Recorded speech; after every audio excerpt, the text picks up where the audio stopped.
为今天的题目应该很实用，那我们的主讲也是这方面的专才，所以我们很高兴请到高颂元博士，他是对那个这个digital marketing认识很深的。等一下我们的会长会更详细的我们的副会长会更详细的介绍我们的主讲人。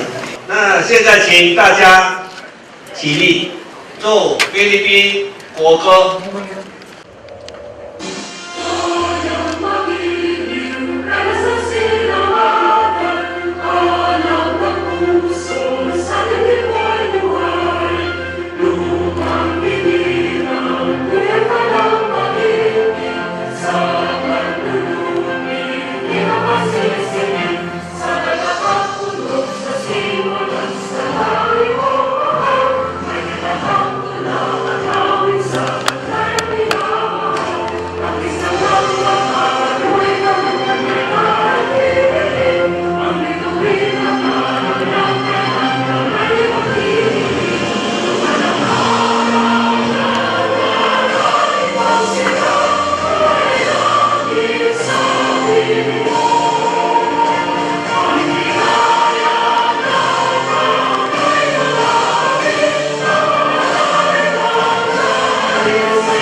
奏中正学院校歌。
奏中正学院校友总会会歌。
请坐。现在让我们校友总会各并营会长来致欢迎词。主讲人高雄元博士，母校校友总会各位副会长及各位同仁、全体校友和贵宾，大家中午好。首先，我谨代表校友总会全体执行委员，向今天出席的校友和贵宾们表示最热烈的欢迎和致谢。感谢大家今天踊跃出席，以及对本会举办的各项活动的支持和参与。Today, once again, we are gathered together in our alma mater auditorium to listen to what are the secrets of digital marketing. This can assist us in our business development and enhance our modern digital marketing methods and knowledge. Truly, the spirit of sharing and cooperation is with our Alumni Association. I would like to acknowledge Gao Qingming 学长 Batch 25 for his major contributions to the CKSCAA, the gift of knowledge. As he shared with us today, his eldest son, Dr. Donald Patrick Lim. Dr. Lim is the Chief Digital Marketing Officer of ABS-CBN Corporation, considered as one of the founding fathers of digital marketing in the Philippines. Donald has been awarded by various institutions and organizations, most recently being conferred the Outstanding Young Man awarded for community building of digital media. Please listen and actively participate in our question and answer portion later. And Dr. Lim is very much willing to share with you his knowledge. 最后，预祝讲座会圆满成功，也借此机会向在座的各位恭祝鸡年吉祥，身体健康，万事如意。谢谢大家。接下来校友总会施志雄副会长来帮我们介绍今天的主讲人高庆元博士。Our Vice President Jimmy C will give us some details on our keynote speaker today. Good afternoon, everyone. We are honored today to have with us a very special guest to talk about something very relevant in our modern world. Dr. Donald Patrick Lim is the Chief Digital Officer of ABS-CBN Corporation. Prior to his current role, he served as Chief Innovation Officer of Macan World Group Philippines, one of the country's largest advertising agency, and Managing Director of the digital arm of Macan, MRM Manila. 2011 for ACES Agency of the Year for Digital Excellence and Campaign Southeast Asia Philippine Digital Agency of the Year. Before Macan, he was the former president and CEO of Vieje Corporation, one of the Philippines' top digital marketing holding companies, and also president and CEO of Media Contacts Manila, winner of 2009's Media Agency of the Year, and the product of a joint venture company between Vieje Corporation and Europe's largest interactive conglomerate, Havas Digital. Dr. Donald is a true student of management, being a product of the management program of the Ateneo de Manila University, finishing his MBA with distinction from Murdoch University, and then moved on to finish his doctorate in business administration from the University of Phoenix. Apart from this, Donald has also a diploma in interior decorating, a diploma in executive management, and a diploma in hotel and restaurant management. Finally, Donald has finished Pelmanism from the Pelman Institute in Sydney, Australia. Currently, Dr. Donald is an adjunct professor at the Asian Institute of Management and also teaches e-marketing at the Graduate School of De La Salle University and the IMC program at the University of Asia and the Pacific. Advanced Marketing at the Bradford University and Advanced Marketing and Advanced Strategic Management from the doctoral program at San Beda College. Aside from his full-time job now with ABS-CBN, He oversees 5 other businesses of his own and also does management consulting for up-and-coming brands and businesses. Dr. Donald is one of the only 24 certified professional marketers in the country and one of the first in the Philippines to be awarded the Certified Entrepreneur title by the Canadian Institute of Entrepreneurship.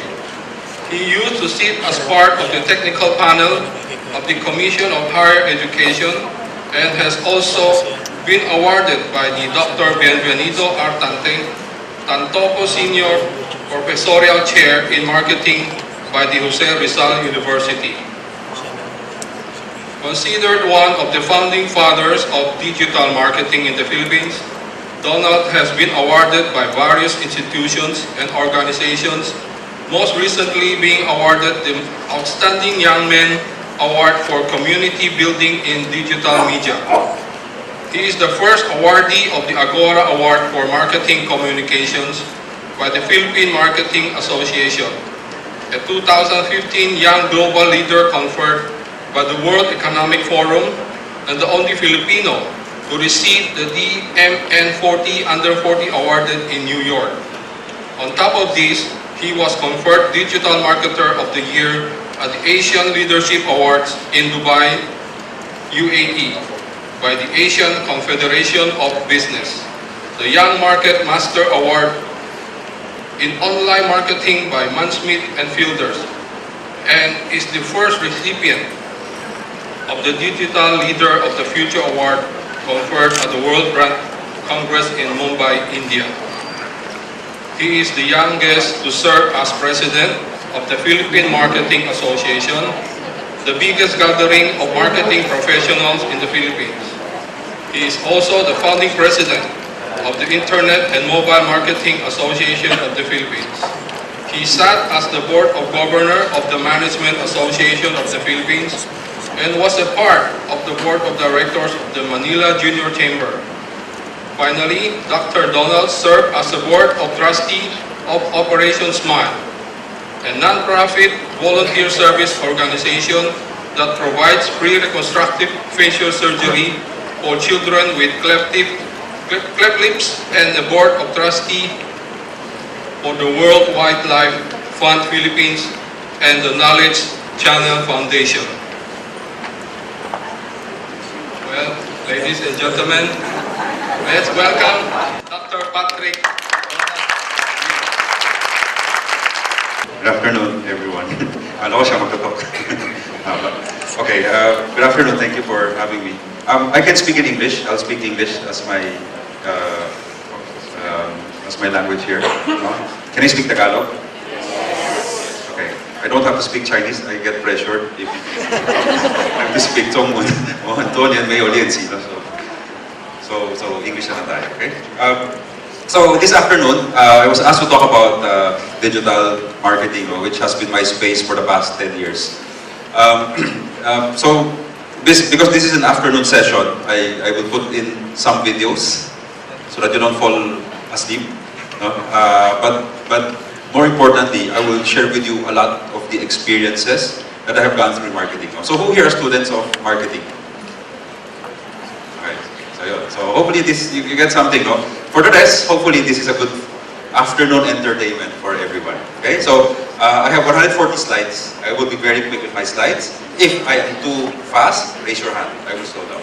Okay, and then if you have questions, you can also raise your hands and I will answer your questions. If you cannot wait for the Q&A, okay lang yun. So, relaxation. As what was introduced earlier, I used to work for McCann. McCann World Group is one of the biggest advertising agencies, from 2010 to 2013. And then during that time, I handled Coca-Cola, Unilever, Nestle, the biggest brands. I handled their Facebook websites. So most of anything about digital for all of these brands, both Unilever, Ayala, Petron, had po ng website nila, Facebook page, Instagram, Twitter, that's what I handled. Today, I'm with ABS-CBN. So kung dati I was handling those, now I'm handling the websites and Facebook of Vice Ganda, Ann Curtis, and everyone else. All the 252 celebrities of ABS-CBN. And of course, I make money from that. But we won't go through that. No? But when I present to brands, actually, every tweet, or every post on Facebook, well, not me, ABS-CBN earns from it, actually. So we made it a business. And ABS-CBN, that's the entire lot. We're around 10,000 people. I sit in the Execom. Basically, I do planning with Gabi Lopez, with Charo, and Cory Midanes, if you're familiar with them. No? Lahat ng content that we create at the same time, under ABS, there's also Star Cinema, ABS-CBN Mobile, Sky Cable. So there are around 25 business units. My role, digitize all of these 25 business units. From radio to regional to print, ABS-CBN publication. So I am matrix across all, and I create a marketing plan for everyone, a digital marketing plan for everyone. So sabi ko I handle Facebook, Twitter. Right now, if you look at Facebook, YouTube, Twitter, we're number one across all. Right? From before I joined, we were lagging behind. So right now, we're number one. Most of my job actually is not just handling websites, but we also do what we call social listening. So for example, during the last election, lahat ng tweets at Facebook posts ninyo, ng lahat ng mga tao sa Pilipinas, everyone in the Philippines, I actually monitor everyone. Then I count. Then actually, even 1 month before the election, we already know who will win. Because we use the number of mentions of each candidate. And we interlay that with the quantitative research. So 1 month before, we know already our President Duterte will win. For VP Lenny, we were like a week before. So sa dami ng pinag-uusapan on social media, the sheer volume, actually, we're seeing a correlation between the actual results. And all the way, deep dive, when someone in Mindanao, in Davao, or in Cebu tweets or posts on Facebook, we monitor that. I have 20 people, full-time job, taga-bilang lang. At every tweet ninyo, every tweet or every post on Facebook, on social media, we put it and then we analyze it and we categorize it. So for example, every post ninyo, we put it na, is it an issue from each presidential poll and what are the issues? And then we put it, is it a positive or a negative mention? Right? Ganun kalalim. So if you look at, for example, our coverage of the halalan before, it was very directed. When we ask a question to each candidate, it was really depending on how in social media, how it was, people were talking about that particular candidate, and that's the question we asked and direct. Very, very targeted, based on what we got. So in short, I do a lot of social media monitoring and intelligence. I also do a lot of social media crisis. For example, kung may mga artista na may sampalan, may sex scandal, whatever, I make sure that things that you do not see, you do not see. And things that you should see, then you should see. Right? So if there are some videos that you shouldn't see, I make sure that YouTube, Facebook, I call them, Twitter, they bring it down. Actually, most of my job, right now, the biggest challenge is pirated sites, piracy. So if any movie is on cinema, in less than 1 hour, nasa Facebook na siya eh. May Facebook na, no? I'm sure the kids, you watch movies there also. In Facebook, mga pirated. So we call Facebook immediately. No? So that's 10% of my job. No? But really, it's really making sure that I drive the ABS-CBN business. No? Making sure that ABS-CBN is prepared for the digital revolution. Okay? So let me go quickly with my slides. I'll talk a bit about digital, how digital the world is already today. Hopefully you get something out of that. And then I will show you a lot of marketing campaigns. Some globally recognized, some I have created myself. So whenever I talk about digital, I always start with a phrase coined by Herman Kahn. Herman Kahn is an international futurist, and he talks about surprise me. What are surprise me futures? These are much anticipated shifts that never arrive on schedule. People convince themselves that it will not arrive. But by the time it arrived, people were unsurprised, but hopefully unprepared. He tells us that all of us have that power of premonition. But when it didn't happen at our expected time, we tell ourselves, it won't happen anymore. But when it finally happened, then we tell ourselves, sabi ko na nga ba eh, we were not surprised, but we were unprepared. In this principle, he talks about one of the biggest surprise-free future in the political front, the fall of communism and the rise of China. He was saying that if you look at the magazines in the 1990, 91, 1993, they were saying already communism will fall, China would open up. But that time, 91, 92, 93, 94, 95, 96, nothing happened. Everyone was scrambling, starting to set up factories there, plants, among many other things. They were not surprised, but they were unprepared. No? They were not prepared. In the business front and in the personal front, he talks about the biggest surprise-free future, the internet. That before, they were saying that in the year 2005, you're already seeing that they're saying the internet will change everything. How we live, how we work, even on a personal basis. Yung email mo at yahoo.com or at gmail.com, whether you like it or not, you will be judged. Right? You have to have your own domain name, right? Yung business name mo, right? If you Gmail or Yahoo, medyo sabihin ng mga, especially in business, ba't ganun ang kadil ko? Right? And so, cheap lang. $10 lang naman yung to get your domain. 5 minutes. So, automatic dapat is kahit naka-download ka sa computer, hindi ko ikaw download. Whether wala ka yun. Right? It's normal already. It's already standard practice. So, that is already the expectation today. But in my experience, having worked with so many companies, no? Again, like I said, from Coke to Unilever, Nestle, Ayala, Petrol, and even the international brands, international counterparts in New York that time, Mahan, we saw that digital is not yet adopted in a lot of organizations. Right? Parang ano ba yan? Parang ano ba yung digital? Internet ba yan? Computer lang ba yan? No? Why is digital not yet adopted in a lot of organizations? The hard catalog would be those. The great divide would be those who have used it before in school when you were doing your research, and those who think it is a cabinet with scratch paper. Okay? So those who were born 1984 down, who have never touched that, right? Those who were born 1984 down are what you call digital immigrants. They were born during the time of this, so they know what this is. You know that? They know the connection between that and that. Family computer. Inisip pa yung the connection between that and that. They've used this contraption before. Okay? And for the ladies that time, their childhood crush is this guy. So those who were born 1984 down are what we call digital immigrants. They were born during the time of WordStar and have used a pager. And when the internet came around, they immigrated to the internet. Those who were born 1984 up are what we call digital natives. When they got into awareness, the internet was there, and they will never imagine a time that there's no internet. And because of that, today, in the workplace, in the organizations, the immigrants and the natives, okay, magkaawa yan. They don't understand, they don't speak the same language. Okay? For the immigrant, technology is always learned. For a native, technology is always is innate. Meaning that if you give a 3-year-old an iPad or a gadget, you don't have to teach them. Just give it to them, they know what to do. Kasi native sila eh. Native sila sa platform. Native sila sa digital, they know. Before, on our time, the most techy tool that I had before in late 1990s, Nokia 5110.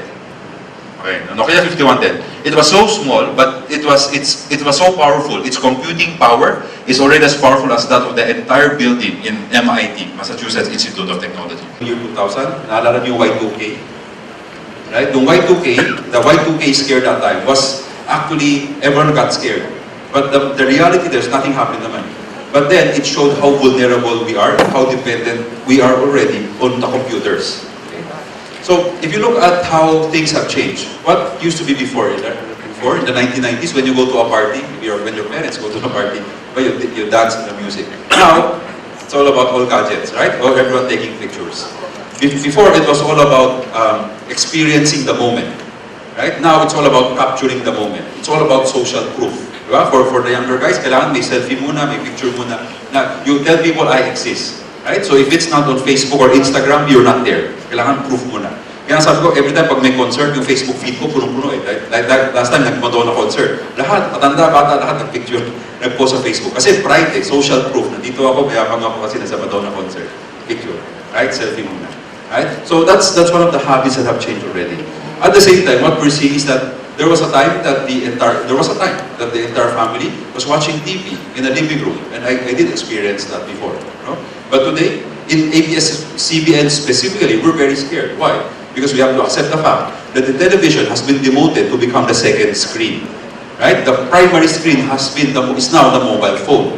Wala na nga, my dissertation is on mass media. They say nga, no, in mass media, there's no such thing as watching TV. You surf TV. No one reads newspapers today. People scan newspapers. Right? You scan them. You don't read. Right? So those are some of the terminologies that have changed. And kami, nakakatakot, especially for ABS-CBN, no one watches TV. No? People are always on their mobile, right? And on their mobile phone, but yung side ng mata, they're just watching. right? There was an OMD study. OMD is a media research agency, and they found out that the Philippines is one of the highest consumers of media, okay, in Asia, across Asia. Okay? In a 24-hour day, take a guess, how many hours does a Filipino use in using media? Media meaning TV, radio, print, iPad, cell phones, computer. Ilan? 18, highest in Asia. 20, highest in Asia. Okay. In that study, it was published in all the TV channels. We are at 52. Kasi we are what we call media multitasking. Nanonood tayo ng TV, nagbabasa tayo, nagte-text tayo, lahat ginagawa natin sabay-sabay. We're tuned into 2.5 media at a point in time. Pero, tinan mo, kunyari, di ba, for example, naka-on, nanonood ka na, for example, ABS show, Your Face Sounds Familiar, whatever, or Provinciano, right? You're watching, and then you're doing your homework, right? You're listening to something, and then you're texting someone. Right? Sabay-sabay lahat. Right? And then tapos na yung show, someone walks in and says, oh, what happened? Kaya mo ikwento lahat, kahit na hindi ka nanonood. Di ba? Kahit na even if you're not watching. Right? Because our brains today, we're now rewired. Parang pag isang media lang, pag isa lang yung ginagawa, no? If we're doing only one thing, we get agitated. Parang, ito lang. Diba? Our hands would want to go for our cell phones, would want to go to a book, or whatever. Right? So that's the behavior today of people, no? What we call media multitasking. And because of that, sabi ko nga, especially in TV, what my job today is to make sure that when people go online while watching TV, I have apps, I have websites, I have Facebook that actually complement the experience of watching TV. Okay? Nagiging tool siya. So while they're watching, nagpo-post na rin ako. Imagine mo habang yung show tumatakbo, like for example, or if you're watching a UAAP, yung sports will be covered it. Habang nanonood siya, alam ko nanonood eh, pero nakastandby ng mga tao ko. Pag nakashoot, tweet na rin kami. We show pictures, we show videos. Kasi we know you're watching also on your mobile phone. So, for the older ones who still do not accept the fact that digital is already here, what I always tell them is to take a look at it on a typical Sunday. When you're having lunch or dinner with your family, right? Your grandkids do not talk to you anymore. Your kids do not talk to you anymore. What I always say is that if you take a gadget away from a child, all hell would break loose. But give every child a tablet or a gadget, then there will be peace on earth. Di ba? Pagkainan, basta bigyan mo na gadget lahat yan. Di ba? Mag-away pa yung parents na, bigyan mo na kasi yung phone mo para tumahimik. Di ba? Para peace. Di ba? Peace on earth. And because of all of these things that are happening, even the most fundamental theories that have been created by man are now being challenged. So take, for example, Maslow's hierarchy of needs. Familiar ka? Maslow's hierarchy of needs. Now, the most basic need today is now the internet. But in our media studies, we say already that before, if a normal teenager were to be given a 100 peso allowance daily, the first would be to get internet connection first, and then food, and then pamasahe. Right? Pero kailangan internet muna. Why? Social proof. Right? Kailangan mag-good morning world siya. Right? Mag-good morning muna sa buong banda. And then after that, then people will see the excess. Minsan nga, in some of our FGDs, we were talking about, we were observing students. Magkasama sila whole day. Nag-separate lang sila, okay? Nag-separate lang sila ng class. Tapos, 5 o'clock na, hapon na, papauwi na sila, nag-meet ulit sila. Right? Pero magkasama sila, whole day, may class na, classmates sila, may class na hindi. Pag nag-meet sila, yung isa, the one person, did not post anything on Facebook or Instagram lang Ang sabi ng friend niya, oh, anong nangyari sa'yo? Ang tagal mo nawala. Pero magkasama sila whole day. Pero wala lang siyang pinost. So parang, it is expected already for younger people to post. No? Of course, there's such a thing as overposting naman. For the parents, I actually do special sessions. No? Special session ko naman, what your kids don't tell you about Facebook. Kasi right now, bordering naman for a lot of parents, yun ang number one takot. Kasi lahat hindi techie. Right? And the kids, kayo, mga bata dun, right? There are some things you don't tell your parents. Right? About Facebook, what you post, second account, third accounts, among many other things. No? But at the same time, a lot of cyberbullying happens there. So we've been seeing already a lot of suicides that are happening in schools because of cyberbullying. Texting lang or minsan posting lang, Facebook Messenger lang. So we're also teaching people how to defend themselves. No? Kasi cyberbullying has becoming very, very big, and a lot are under stress. In fact, for the older people, ganun din, mga foreigners dito. But ang daming cybercrime ngayon, that we're seeing already around the world. So because of all of these things that are happening, what we're seeing is that digital has been more than 20 years already. No?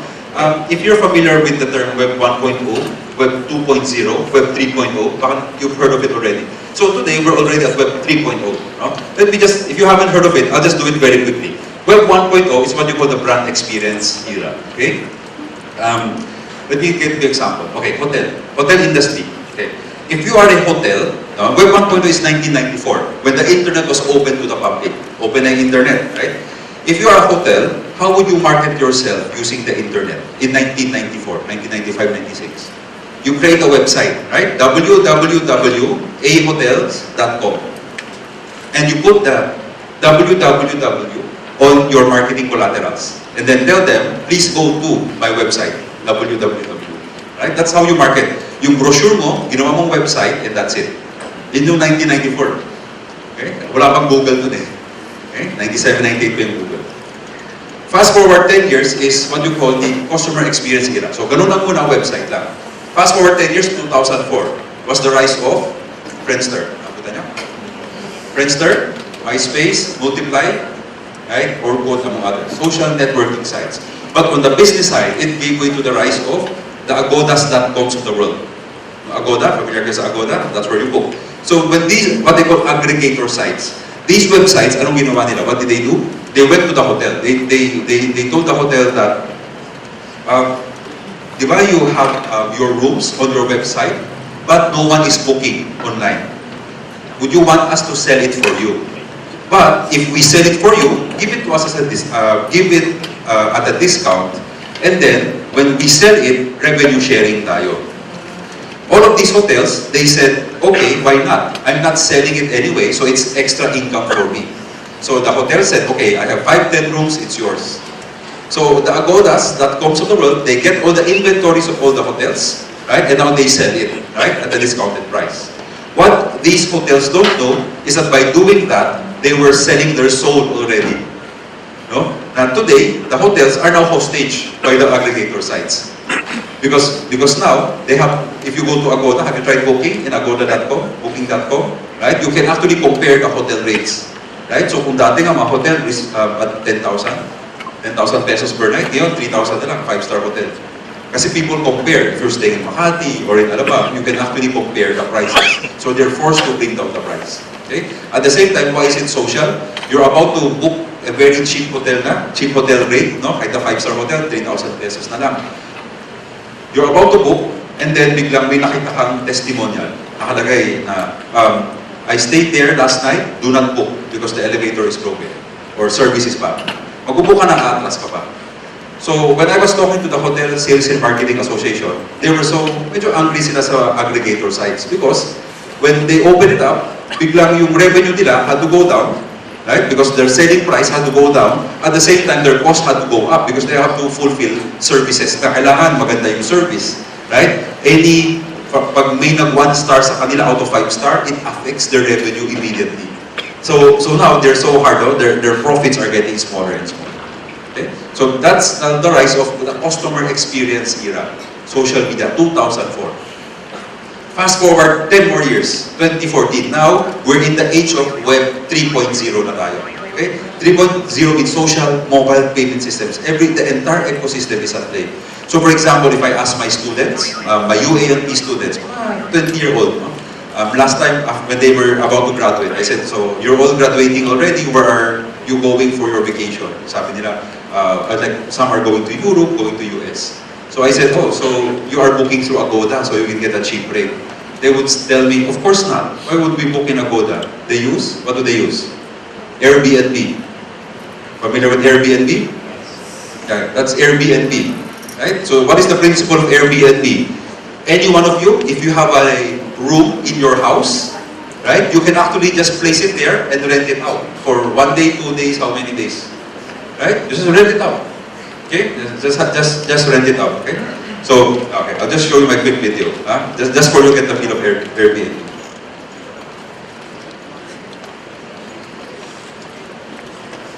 People all over the world are renting their space on Airbnb. We asked some of them to share their reasons for hosting in their own words. The extra income allows us to follow careers that we're more passionate about. We're saving up money for our wedding. The money I earn with Airbnb allows me to spend more time with him.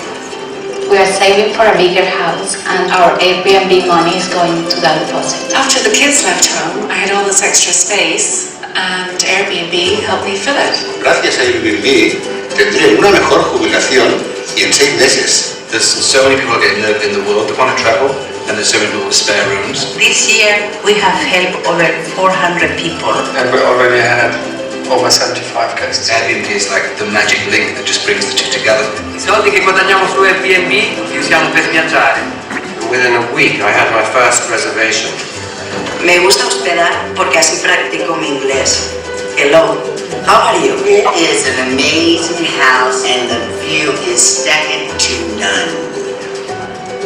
I enjoy seeing people's faces when they arrive and see the view for the first time. One amazing thing is that I get to help people live their dreams. And that is why I host. Welcome to Airbnb. Benvenuti su Airbnb. Bienvenido a Airbnb. Welcome to Airbnb. Okay, so they're very strong in Europe and US. So what happens at any spare room, actually you can actually rent a castle in Scotland or a yacht in Maldives, 10% of the regular price. $100 lang pwede na. Very, very cheap, right? Because what happens? They bypass all the middleman and you go straight to the owner. If you're an owner, you can put your space there. Okay? So I had a friend, during my time when we graduated, we were taught the Rich Dad Poor Dad concept. Familiar with Rich Dad Poor Dad, the book? Right? The Rich Dad Poor Dad, in principle, is that if you have earned some money, if you have earned a few $100,000, what you do is you use that to pay for the down payment of, let's say, a condominium unit. Okay? And then you use a bank loan, di ba may monthly kang babayaran sa bank. So you rent that condominium unit out, and what you're receiving, you pay the bank. Right? But you earn something in between. Or if you don't earn, kahit quits lang, okay lang. But at the end, you actually own the condominium unit. Right? So you're acquiring assets, and that asset is earning something for you. And I'm rich dad poor dad concept. So I had a friend, 10 years na kami nag-work, no? So he was the one who did that. After 10 years of being in corporate, he was able to earn something, then he bought a condominium unit, then he started renting it out, then he earned something ulit, by the second. No? So after 10 years of being in corporate, he was able to get 3 condominium units already. Not too bad, right? Mga savings lang yan. No? But he was able to rent it out and then earn. In 2012, when Airbnb was launched here, he said, why don't I put one of my condominium units into Airbnb and rent it out there? Right? Put it there. And then maybe some foreigners who are coming in can rent my space, right? In Makati, because I have a small condominium, small studio unit there. He tried. And what he found out was that what he could have earned in a 1-year contract, right? He could earn way faster. What he could have earned in a month, he could earn in a week. Just by putting it on Airbnb. Okay? So after 2.5 years, just after 2.5 years of doing that, today, okay, he now has, after 2.5 years, today he has already 12 condominium units. Okay? And he has become what I call a modern day hotelier. He doesn't own a hotel, but he's in the hotel industry. He rents out now his condominium units, short term, 2, 3 days, 5 days, 7 days, right, to foreigners. And because he found out, you can actually play with the rates. If many people are coming, you increase the price, supply and demand. Right? If there are lean months, then you can bring down the price. Right? And he was able to have already that much condo units. And when I asked him, so what do you do now that you're rich? He said, right now, every weekend, I make sure I stay in a hotel so I can relax. And if you look at it, for the hotels, their biggest competitor is also their biggest customer. Right? It's Web 3.0 ecosystem. And all because of a platform created by Airbnb. You know the founder, familiar with Airbnb, no? The founder of Airbnb, if you read the magazine, I was reading it a year ago. The founders of Airbnb, no? Ginawa lang nila, parang website lang, platform lang, mobile app lang. They were 3 28-year-old You're yuppies from San Francisco, no? Very menial jobs lang. They're not even corporate executives. So they were the three, nag-aaway na sila kasi they cannot pay rent. They have very small rent, a small apartment that they have to pay rent. But because they have very small salaries, no? And syempre, gimmick pa yan, bata, they were not able to pay rent. So they were already scratching their heads what to do, how to pay the rent. So when they looked out their window, they found someone there, standing there, looking lost. No? In a suit, may suit siya nakasabit, and then may briefcase. Okay? Just walking around. So sabi nila, anong ginagawa nito? At they were very helpful, they went down. Sir, do you need help? Sabi ng tao, no, the guy said, there is a big conference here in San Francisco. We don't have any hotel to stay. Can you help me? Right? Can you help me? I just need a place where I can place my luggage and just at least a room or a mattress so I can sleep for a few hours. Yun lang yung gusto niya. So sabi ng may-ari, well, dati, yung before, kagi may-ari ng Airbnb, sabi niya, oh, we have our room upstairs. We'll give you, just pay us $20. We'll place it there and you can stay in a mattress. We have a mattress there. We'll give it to you. Right? And just pay us $20 a night. So syempre, yung hotel ba, $100. So the man was very happy. No? Kasi hindi naman hotel eh. Right? Just stay there. So, okay na sila, $20. But next was the killer question. The man said, I have our entire sales team, 50 people coming here in San Francisco. We don't have a hotel. Do you have friends who can do the same? Like how you did it with me? And naisip nila, uy, pwedeng business. Tinawagan nila lahat ng friends, inorganize nila. O, ikaw may kwarto ka ba? O, dalawang kwarto mo? Okay, dalawang kama? Okay, o, sabi ng sales head, o, dalawang tao mo dito. O, ikaw, saan naman? So, ginanon nila. Then, that's the concept of Airbnb coming. Right? Then they put everything into an app, no? And a website. Right? But it was about that need that was created. Okay. So that's what you call Web 2.0, no? Web 3.0. Airbnb, Kukening. Kukening is more interesting also. It's Airbnb pero food.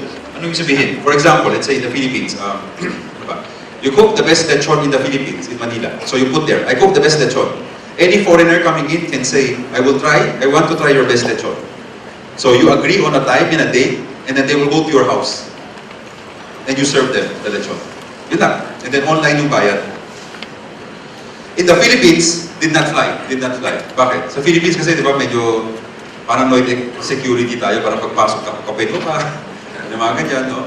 Tapos when you go out, you have to check the bag. Di ba? Medyo paranoid. But in Europe, this was very big. So if you look at, I think, Germany, Spain, Italy, malalaki, no? It was so popular in some cities in Spain and Italy and Germany and France that it actually challenged, it brought an industry to its knees. Talagang humina yung isang industry na yun. Anong industry? Restaurants was flat. Okay lang. No? Alam mo anong industry? The home for the elderly. The home for the aged. Bakit? Lahat ng mga anak, gusto pumasok sa business niya, gusto magkukilig, tinawag yung parents nila sa home for the aged. Sabi nga, Mami, you come back here. I have a friend coming, can you cook? Diba? So now, the grandmother said, okay, I can cook. Cook naman siya. Diba? Tapos sabi niyang anak ulit, tomorrow I have another coming, can you cook again? So ginawang chef yung nanay. No? So the mother would keep on just cooking every day. Right? So wala nang tao sa home for the aged. Sabi, oh, may friend ka pa? O, tawagan mo na yung friend mo, dito na siya tumira. Basta magluto lang kayo. Right? So, expand sila ng bahay, gano'n. Right? So, if you think about it, but when we were reading the anecdotes, they were saying that the morale of those cities were higher because the older people felt validated again. And those who use Kukening, they really enjoyed the experience because the older people, yung iba 8 years old na, nagluluto pa. Sabi nga nila, when they serve the food, di ba pag sa restaurant, if the waiter serve you the food, alis na siya. Ito, yung mas matatanda, di ba, they will sit in front of you. And they will tell you, oh, during World War I, I was already 10 years old. And this is what happened. They were bombing this, and they were saying so many things. So the experience was very rich for everyone. No? So that's Kukening. No? Using a platform, anyone can now become a restaurant. So, and of course, the principle is well, same with Uber. You're familiar with Uber already, no? Like ako, Grab Uber fan ako. So even when I go around Makati or Ortigas, diretso na agad. Grab, sakay. No, just park in one place, then go around. No? Of course, Gojek, familiar ka sa Gojek? This is already Grab Express, no? Being Grab Express, but Gojek is very big in Indonesia. What is Gojek? Same, platform. If you have motorcycle, maraming motorcycle sa Indonesia. No? So, wala kang ginagawa, 2 hours, wala kang ginagawa. You can actually go to Gojek and says, I'm willing to deliver anything to anyone. Anyone who says, ay, nakalimutan ko yung wallet ko sa bahay. Text mo doon. Okay, go to house, retrieve, go to the office, bring it there. Okay, I'll show the video. Get familiar. Do you need to get somewhere fast and don't have time to get stuck in traffic? Do you need help with the grocery shopping because you're homesick in bed? Did you forget an important file at home and need it sent to your office right away? Well, you're in luck because Gojek is here to help. Gojek is a one-of-a-kind smartphone app that lets you order a motorcycle taxi from your phone. Gojek can give you a ride, provide the fastest courier service in under 60 minutes, deliver your favorite food from thousands of restaurants, and even do your shopping. Your Gojek driver will make your purchases and you can pay them back when they arrive. Gojek can help with just about anything, but please, no live snakes or nuclear weapons.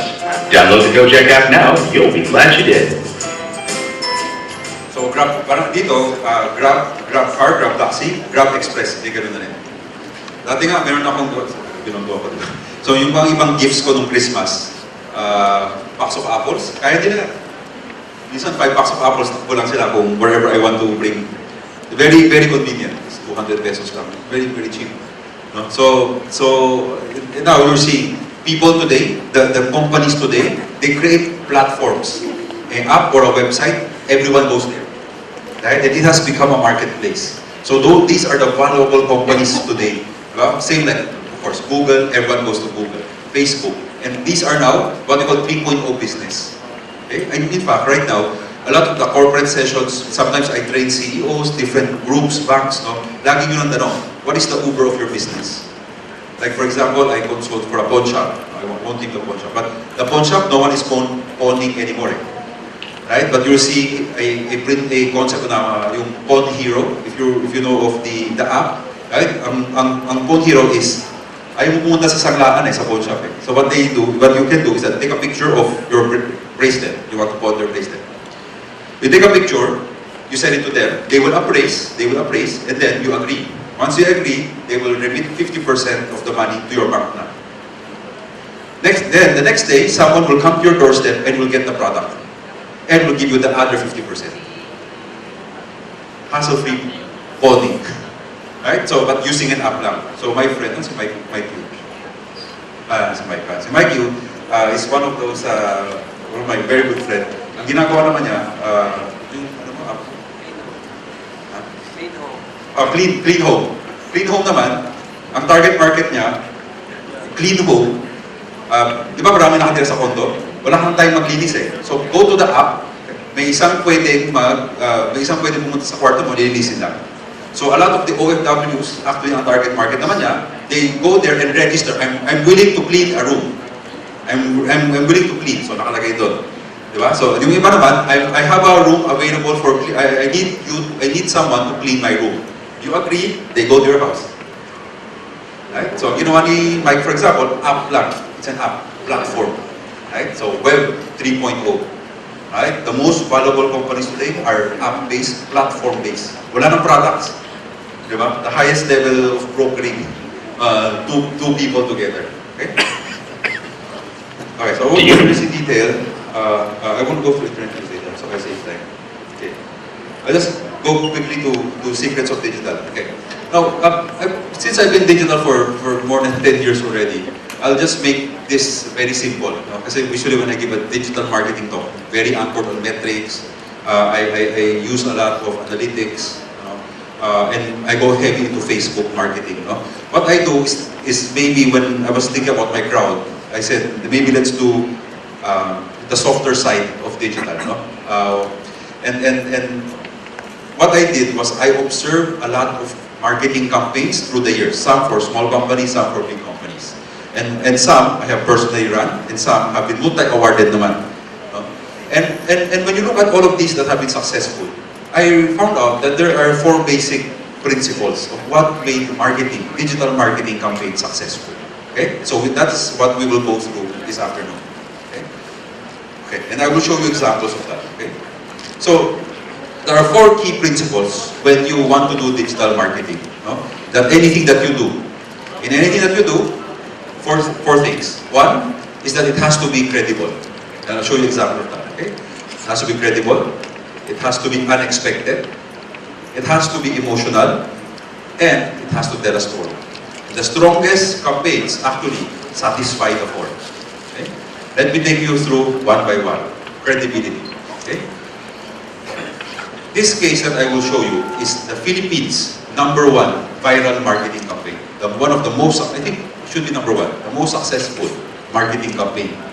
Gumawa sila ng video, and this was 2011. Ganun pa katagal. YouTube was just starting, Facebook was just starting, pero this video that was created by this brand became so popular that even ESPN covered it. Everyone around, CNN had covered it. You know what that video is? Are you familiar with this? Okay, so in one time, people were looking at the video, biglang may video na on Facebook, may biglang lumabas.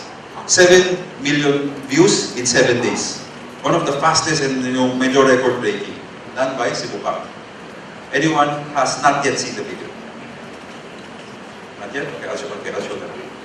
Okay, so biglang umikot. Right? Itong video na.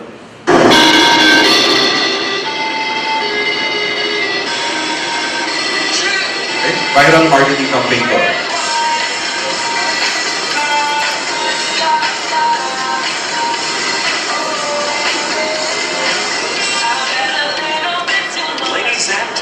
Please direct your attention to the cabin crew who will demonstrate the safety features of this aircraft.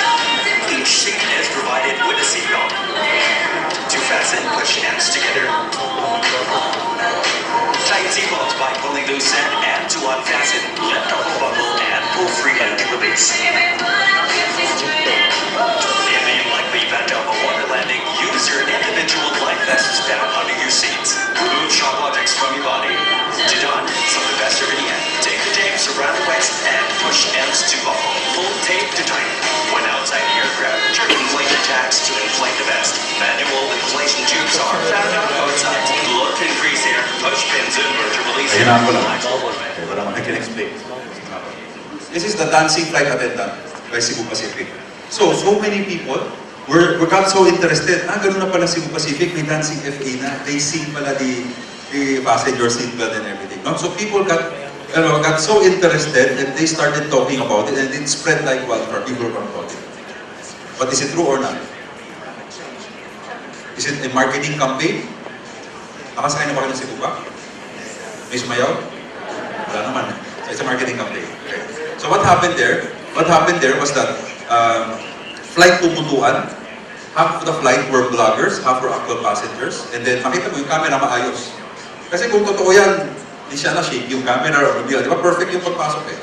Right? So, vloggers, they flew to Butuan, half disembarked, half came in, fly back to Manila. 2 times sila ginawa yan. Okay? But why did they do this marketing? Bakit nila ginawa to? From a marketing perspective, why would they do that? Cebu Pacific is already well known. Right? Cebu Pacific is already well known. Why would they do something like that? They didn't want awareness for marketing students. Awareness was not a problem. So why would they do something like that?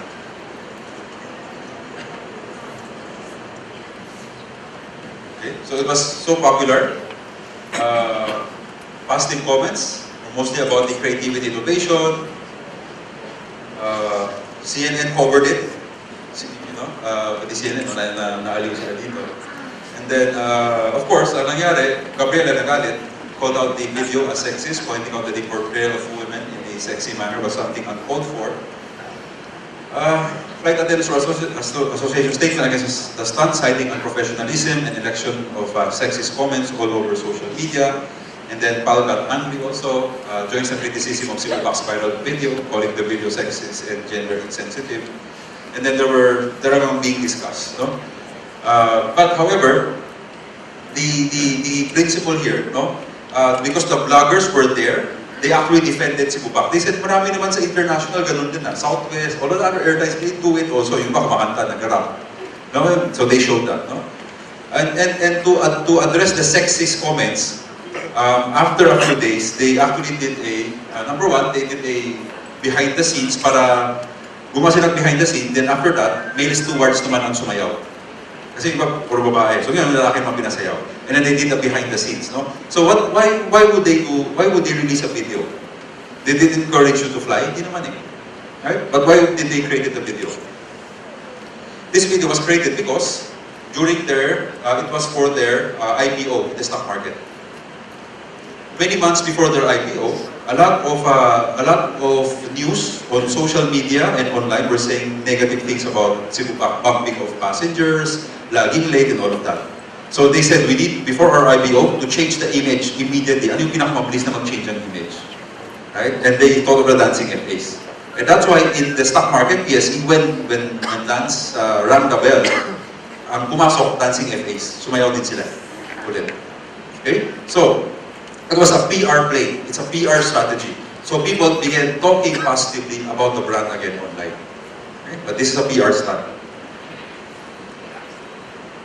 Now, the next, so why is it credible? Balik lang. Why is it credible? If Pal were to do it, you will not believe. Kasi, di ba, ang Pal, medyo formal and all of that. Cebu Pacific, di ba, may games and do other things. So medyo na yung anak, pwedeng sumasayaw lang pala sila. So people were asking, is this true? Is this true? Is this not true? Right? So it was under they were credible enough to mount something like that. The next is I think a South Korean case. Okay. This is South Korean case. Just to give you how a smaller supermarket actually went up against a bigger supermarket chain. And ang ginawa nila technology. What they realized was that people can, ang mga Korean laging busy. So they need to buy groceries. So ano yung nangyari? Saan sila naghihintay madalas? Sa subway. So now, using your phone, you can shop on the subway. And then pag uwi mo, nandun na yung produkto. And that's how they were able to win against their competitors. It's a unique market. Tesco has been evolving itself, adjusting to the local market. It even changed the name itself from Tesco to Home Plus. And at last, it grew to rank number 2 in Korea. But Tesco had to overcome one obstacle, a fewer number of stores compared to the number 1 company, E-Mart. Mission: could we become number 1 without increasing the number of stores? We made an in-depth study into Koreans once more. Koreans are the second most hardworking people in the world. For them, grocery shopping once a week is a dreaded task. So we decided to approach these busy and tired people. Idea: let the store come to the people. We created virtual stores, hoping to blend into people's everyday lives. Our first try was subway stations. Although virtual, the displays were exactly the same as actual stores, from the display to the merchandise. Only one thing was different. They used smartphones to shop. Scan the QR code with your phone, and the product automatically lands in your online cart.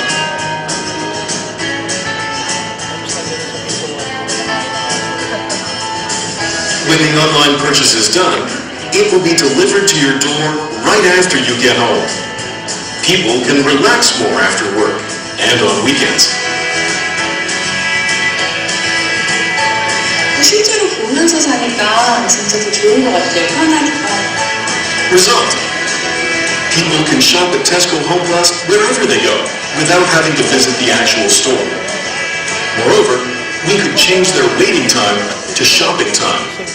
After this campaign, online sales increased tremendously. Through this campaign, 10,287 consumers visited the online Home Plus mall using smartphones. The number of new registered members rose by 76%, and online sales increased 130%. Currently, Home Plus has become number 1 in the online market, and is a very close second offline. That's what they're saying. Later on, you will see more and more of that. It was piloted in South Korea. But in Japan, it's also being done already. You will see later on, those are very highly mobile market na may QR code, right? You can now actually go anywhere. Even at the supermarket, you don't need a card. You just keep on tapping and tapping. Ang Amazon nga, iba, they just launched 2 months ago. You go to an Amazon store, yung mobile phone mo nakakabit na sa entry styles nila, yung paikot. Go in, you buy something, you just go out. Automatic na. Nadidita. Right? So we're seeing how technology is already changing the face of retail. No? What they call cashless, cardless. Dati nga cashless lang eh. May card pa, diba? Ngayon, cardless na rin kasi your mobile phone becomes your ultimate wallet already. No? And here, puro nakakapit ka sa card. Right? So what they're saying is that later on, it's going to be using your mobile phone to shop. It's going to be the next, next big thing. It's only a matter of time before we implement it here also. No? So, ganoon lang, we have to increase the adoption na. No? The challenge lagi sa Philippines, mabagal internet. Right? Or yung masa pa rin eh. Walang internet and all of that. But once it opens up, it actually could become a very efficient way already. The last case under credibility is what I call one of the number one viral marketing campaign. The Volvo kasi sikat sila sa mga cars, pero hindi sikat, they're not popular sa trucks. They're not popular with trucks. So, di ba, di ko alam na Volvo may truck, right? But they're one of the best trucks in the world because of what they call yung dynamic, yung precision steering. Yung steering, sobrang perfect. Kasi truck mahirap mag-drive eh. Sobrang perfect. So what they did was that they actually, every 2 weeks, they created videos after videos showcasing that. Yung iba instructional, so medyo boring. But as it led up, may pinakita siyang yung isang Volvo truck from the mountain, nag-drive sila pababa, paikot. Okay? Paikot. Pero yung road was just as exactly as the same width as the truck. So talagang saktong-sakto lang. Kailangan kasi hindi pwede yung pagkakamali ka ng motor, bagsak ng truck. Right? And the driver drove the truck backwards. Pa-reverse. Right?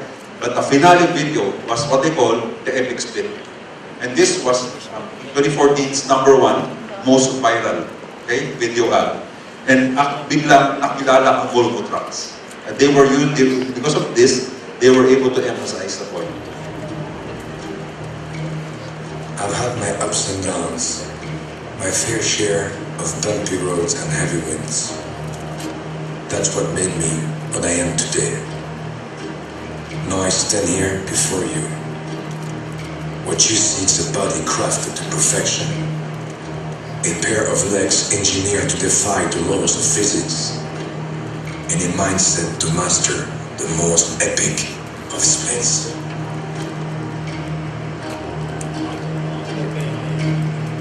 Who can say where the road goes, where the day goes, only time. And who can say if your love grows, as your heart shows, only time. We gotta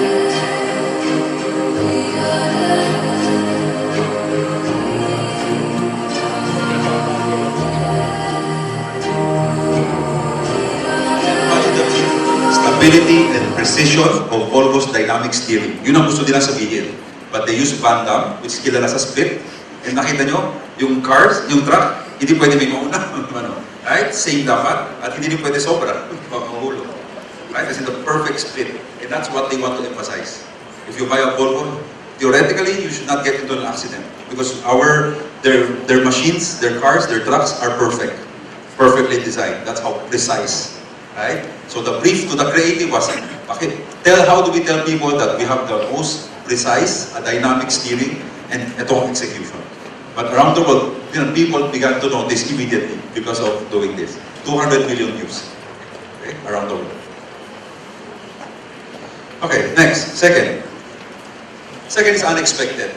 I'll show you naman a very interesting video that was done in 2011. Okay? This video introduced a very interesting phone. Okay? The phone is called the Pomegranate phone. Have you heard of it? No? Pomegranate phone? Okay. So yung Pomegranate phone, not-launch. No? So it went on YouTube and people started talking about it. The Pomegranate phone. Okay? I'll show you the video and then later you tell me what the real product is.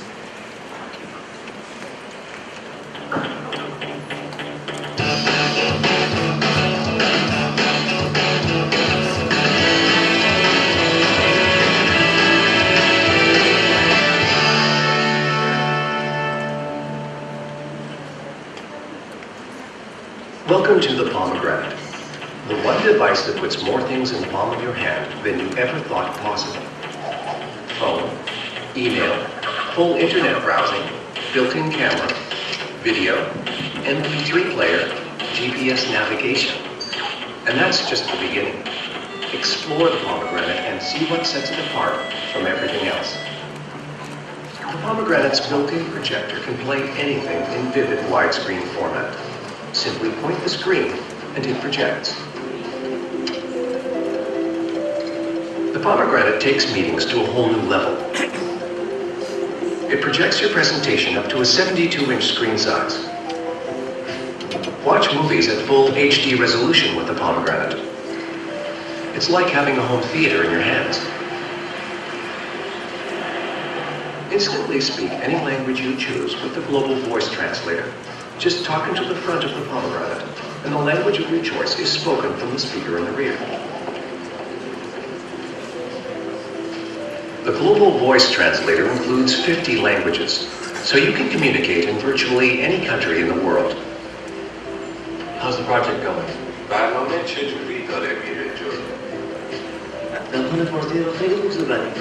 Your Farsi is very good. Thank you. You want to put some garlic fingers?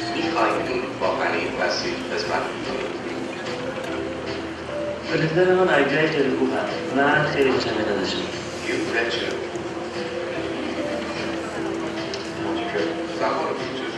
With the global voice translator, language is never a barrier.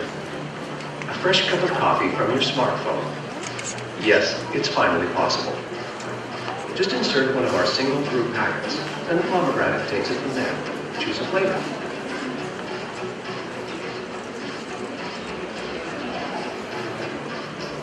The pomegranate comes with a special holder for convenient hands-free coffee making. Total brew time is 30 seconds. It's the ultimate in mobile coffee making.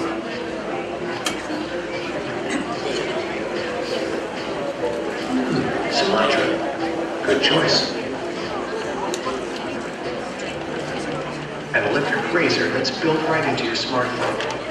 Once you start using it, you'll wonder how you ever live without it. The pomegranate eliminates the need for a separate shaver. And since it's always with you, you can shave whenever you want. If you're really in a rush, you can even talk and shave at the same time. Hey, just on my way. Alright, meet you in the lobby. The pomegranate isn't just about work, it's also about fun. And what's more fun than a phone you can play? Just when the day is starting to drag, break out the pomegranate harmonica. You can play along with preset beats, or go freestyle. No other phone in the world plays like the pomegranate.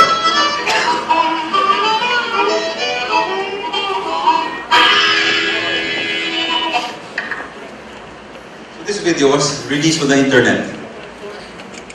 Number one, do you believe that the product exists? No? Impossible? Okay naman, take it tayo yan eh. No? So if the product doesn't exist, for what reason is the video created? How would someone do it? Then, okay, no, it doesn't exist. Who is behind it? Why would someone create a video like that? Ganda pa ng shots. Inisip pa nila yan. Okay?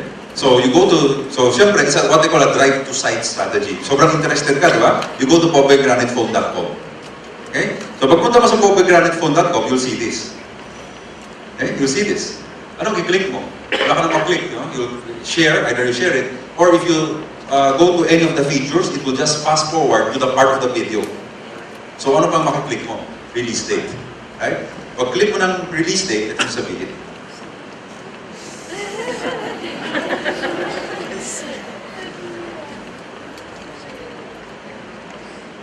Anong product? What product? What brand? Anong bagay? Supermarket? SM, we have it all. right? But actually, the campaign, the group behind it is the Land of Nova Scotia in Canada. It's a tourism campaign. It's a drive to their website strategy. If they said, immigrate here, have your vacation here, just come here. We have everything for you. That's the concept. Right? We have everything for you. Whatever your job is, wherever you are around the world, migrate here. Okay? But think of how they're thinking. Kasi pag sinabi nila, migrate here, who would go? Here, they really arouse your curiosity. Right? And now they lead you to the website. Okay? Next case. And I don't know if some of you heard of them already. Blendtec, the most expensive blender. Most blenders in the US are, most blenders are $35. Blendtec blenders are $350. So why are they so expensive? Their sharper, their slicer is the sharpest. But ang hirap eh, di ba sabi niya, buy a blender that's 10 times the normal price because our slicer is the sharpest. Right? So ang hirap. So what they did was they created the Will It Blend series in order to tell people how sharp their slicer is. So what they did, every week, right? Every on YouTube, sabi nila, tell us what you want to blend and we will blend it for you. So someone said that time, yung iba, puro mga fruits, no, matitigas na fruits and everything. Pero biglang may isang dyan nagsabi, sige, you blend an iPhone. Sabi ng CEO, ganon, okay, I'll blend it for you. And that was the most popular Will It Blend series. Will It Blend? This is the CEO. Question.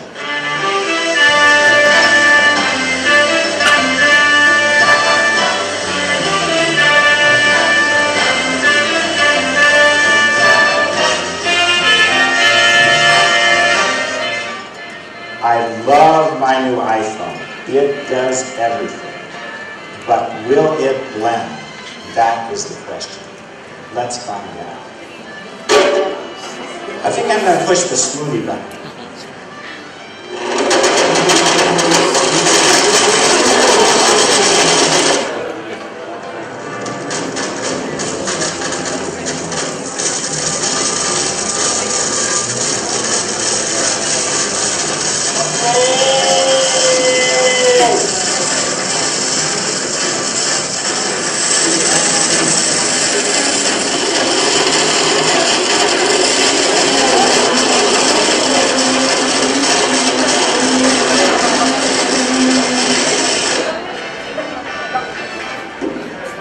I smoke. Don't breathe this.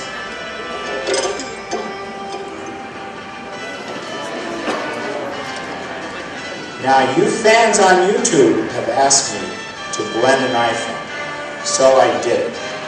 But I have another.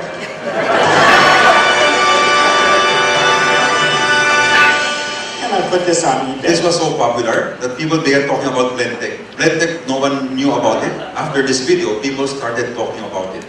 To a point that when Apple launched their first iPad, the iPad, there was a long line of people in the iPad store, in the Apple store, wanting to buy the iPad. Online, people were telling him, can you blend the iPad? Do you want to see? Blending the iPad? Do not try it at home.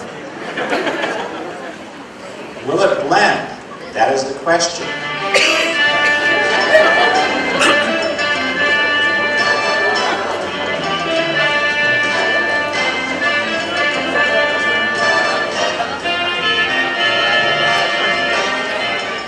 I love my new iPad. It does a ton of cool things. But will it blend? That is the question. Doesn't quite fit in the jar, but I can take care of that.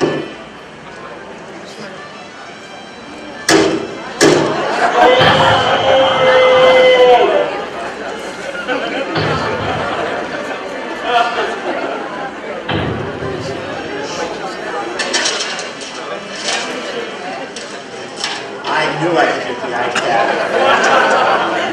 I think I'll press the iBlend button.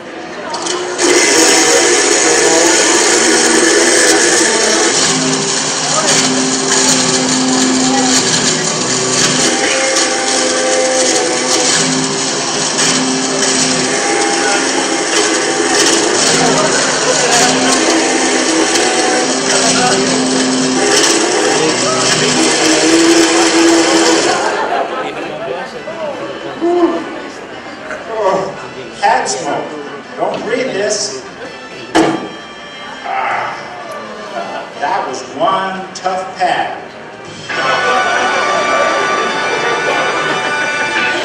If you think about it, when he was being interviewed, sabi niya, why would I spend hundreds of thousands of dollars for an ad placement on television when I destroyed an iPad worth $1,000 and the YouTube takes over and everyone sees my ad also? It's the same.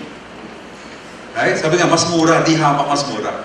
Right? But because it is unexpected, right? Because it's so unexpected, right? You just have to keep on sharing and sharing. And he was getting all the mileage for his brands and product. Siya yung low budget eh. Wala siyang budget. May naisip lang siya na, basta yung Sharp, ito yung blender namin, paano kaya natin ibenta online? Yun lang yun. Right? But using the value proposition niya, kasi yung slicer niya, very sharp. And he released the Will It Blend series. Okay? And he was actually, now in every digital marketing book, this is lesson 1. Because it was about yung creativity cutting through. Okay. Kami na kayo dito? Okay. Singapore's #1 viral case. #1 marketing case. I'll show this to you. Okay. CCTV lang. CCTV camera. Okay? This was released online and everyone in Singapore saw it. That's how successful this is. Done by my counterparts before, Makan, Singapore. Low budget. So ang ginawa nila, CCTV camera. It shows you, Feb 21, 2008 pa to, 2 people coming back. After midnight, coming back to work. Okay, so they were working till midnight, and now they're waiting for the elevator going up. This video was so popular, it was covered afterwards. After this video was circulated, it was covered by TV, radio, print, everyone started talking about it.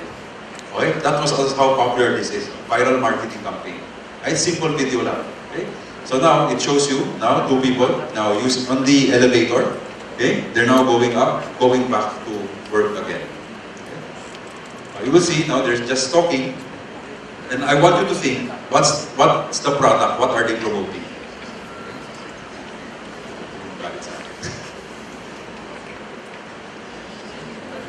So CCTV, no sounds, okay? Now they're going up. #1 viral marketing campaign in Singapore of all time. Okay, they reach, what happens?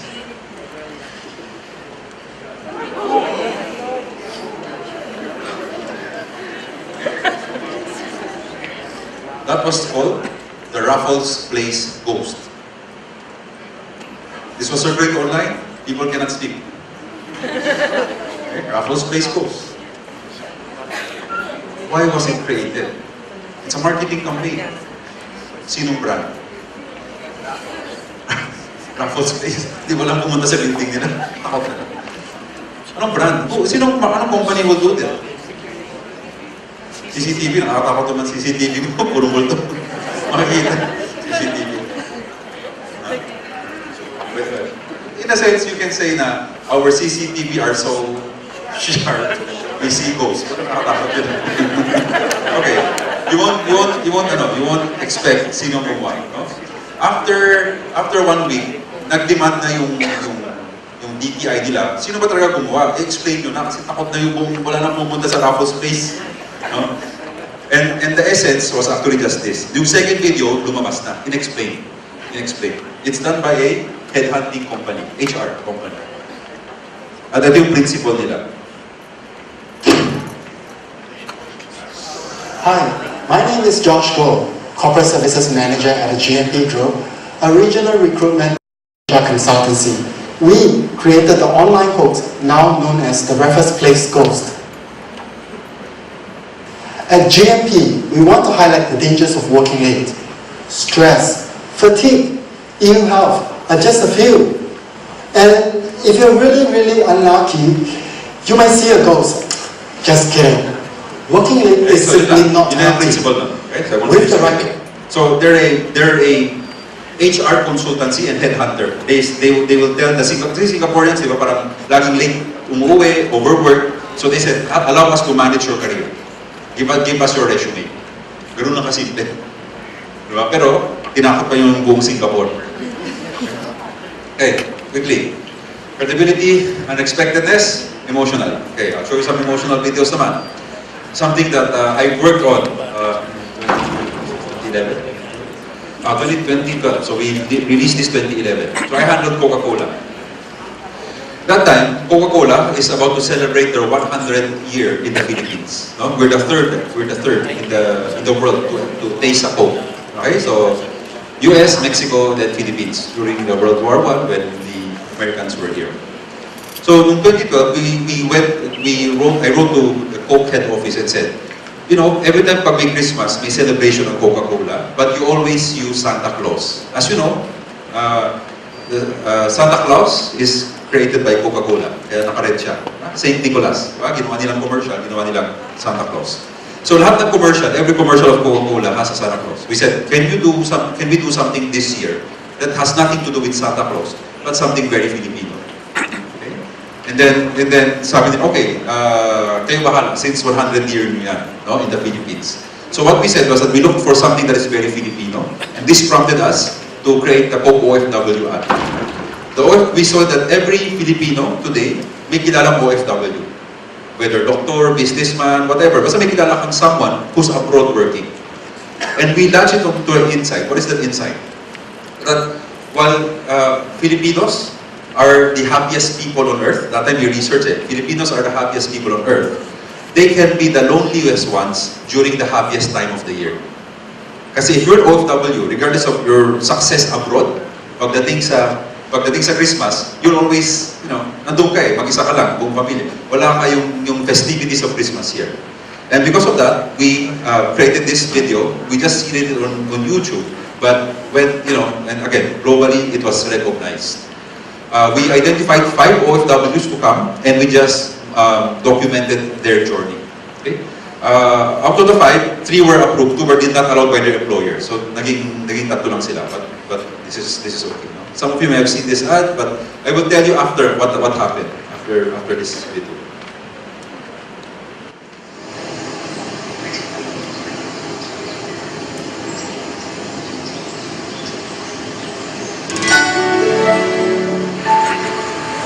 Ang pinaka-mahirap maging OFW ay yung napalayo ka sa pamilya mo.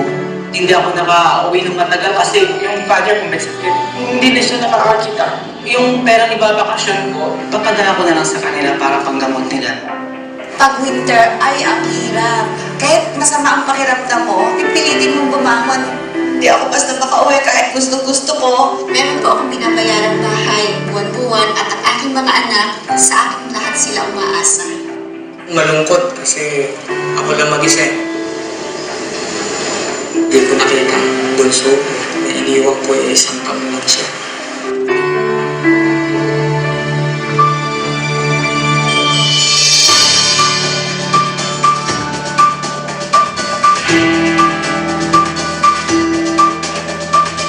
Pero siya talaga ako, nakita ko yung email na yun. This is amazing. Stay with him, video it. Ay, hindi ako magkaintindihan kung ano gagawin ko. Makikita ko ng pamilya ko.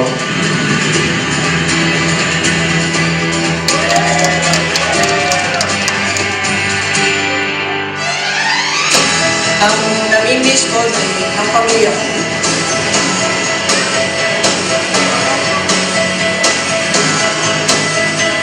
Yung pinaka-miss ko sa Pilipinas ay yung pag-celebrate natin ng Pasko. Sobrang saya ko. Hindi ko kayo paliwanag. Pilipinas na ako. Turista na ako, parang hindi ko na alam ang surroundings ko. 2 hours na lang makikita ko ng parents ko. Kaya agad sila. Ito ang surpresa ko sa misis ko. Mumurahin mo lang ang baby drink namin noon. So, wala kayong mamalay-malay mga anak ko. Nandito na ako. Lopin na.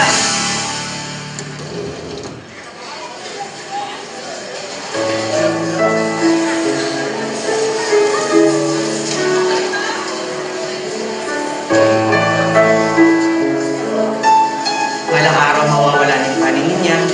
Gusto kong pagbalik ko ng Pilipinas. Magkita pa ulit kami.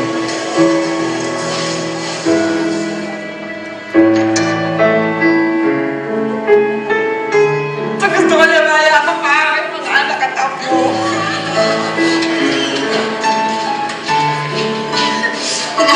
anak nila yung aking funding. Ngayon na nandito ako, dodoblehin ko yon.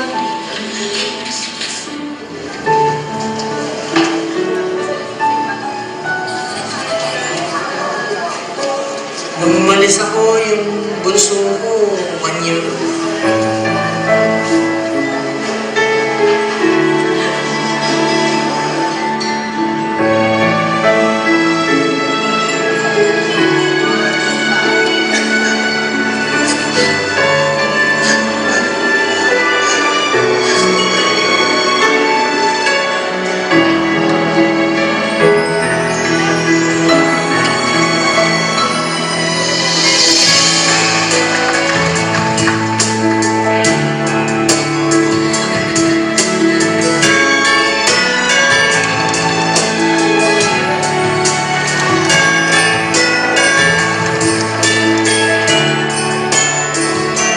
The highlight is being with them. It's no longer a dream now. It made Christmas meaningful. At last na buo kami. Masaya ako. This is a perfect gift for Christmas talaga. I'm Joey Doble. Ako si Leonie Villanueva. Ako si Jo Marie Balion. Ito yung happiest moment in my life.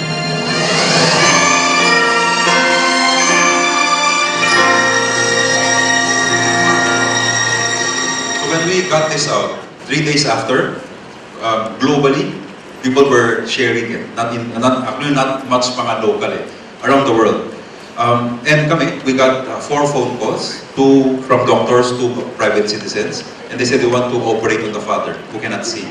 So before Christmas, he was operated on, and he can now see, right, for free. No? Yung isang doctor sabi, ako na bahala dyan. Right? And that's the overall strength of digital. It's all about getting people to take action. Globally also, na-feel namin, no, that maraming nagsulat din sa amin nagsabi na, because of that, yung OFW, iba na tingin sa kanila. Kasi yung iba katulong, iba mekaniko, yung iba laborers lang. And even their employers now said, who doesn't celebrate Christmas, gives them and celebrates Christmas with them. Kasi na-appreciate na nila yung challenges of OFW. Beyond just work, but now they're seeing already the loneliness that when they're away. So again, Coca-Cola actually got the play of being emotional rather than telling you drink Coke, right? But if you think about it, it's really an advertising, and we put a lot of Coke inside, pero di nyo na-feel. Diba? It was really about the story.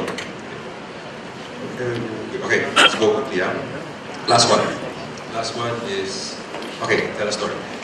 I'll just show you 2 or 3 campaigns. Now, this is something I'm very much involved in, Operation Smile.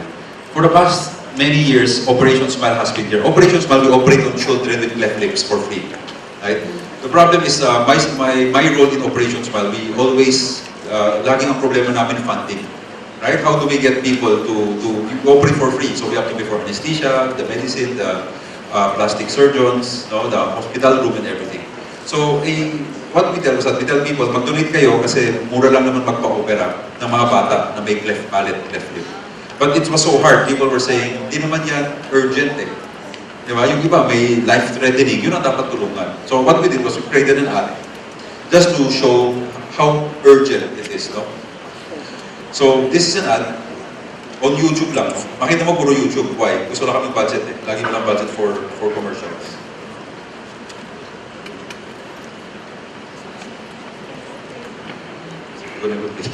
But we created an ad called Begar, and we operated on her. No? Actually, right now, iba na, no? Okay na siya for the ad na later.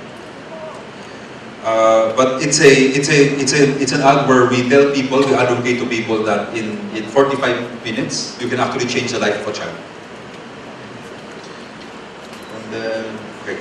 Here, are you familiar with Christopher Lau? Okay. If you're not familiar, this is a case I've been very much involved with. Okay?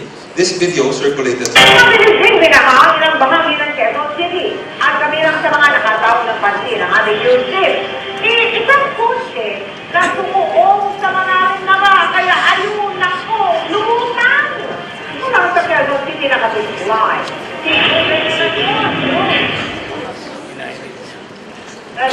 wala nang bahagi ng kaso ng Arneta Aling at Secretary sa lusog nga ng Quezon. Ituloy kanina na tanghali at umaga kung saan dumadaanan ng mga maliliit na uri ng sakyan at sabi ng magiging kriminal.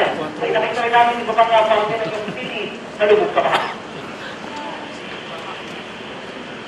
Mataas na ang bahagi ito ng bawal na mapadaan para. Kaya kung ito lang pagkakita namin at sa mga bawal sa palo ng biglang institusyon. Ang galing mo pinili ko. Wala na natin tayo. Wala na kalota.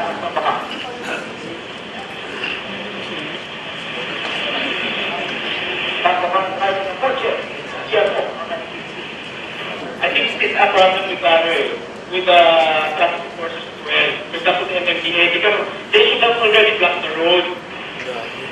But there is a magkakaroon ka. Driver, wala na dito sa kalahit. Wala, kasi tingnan mo, who will tell me? Really?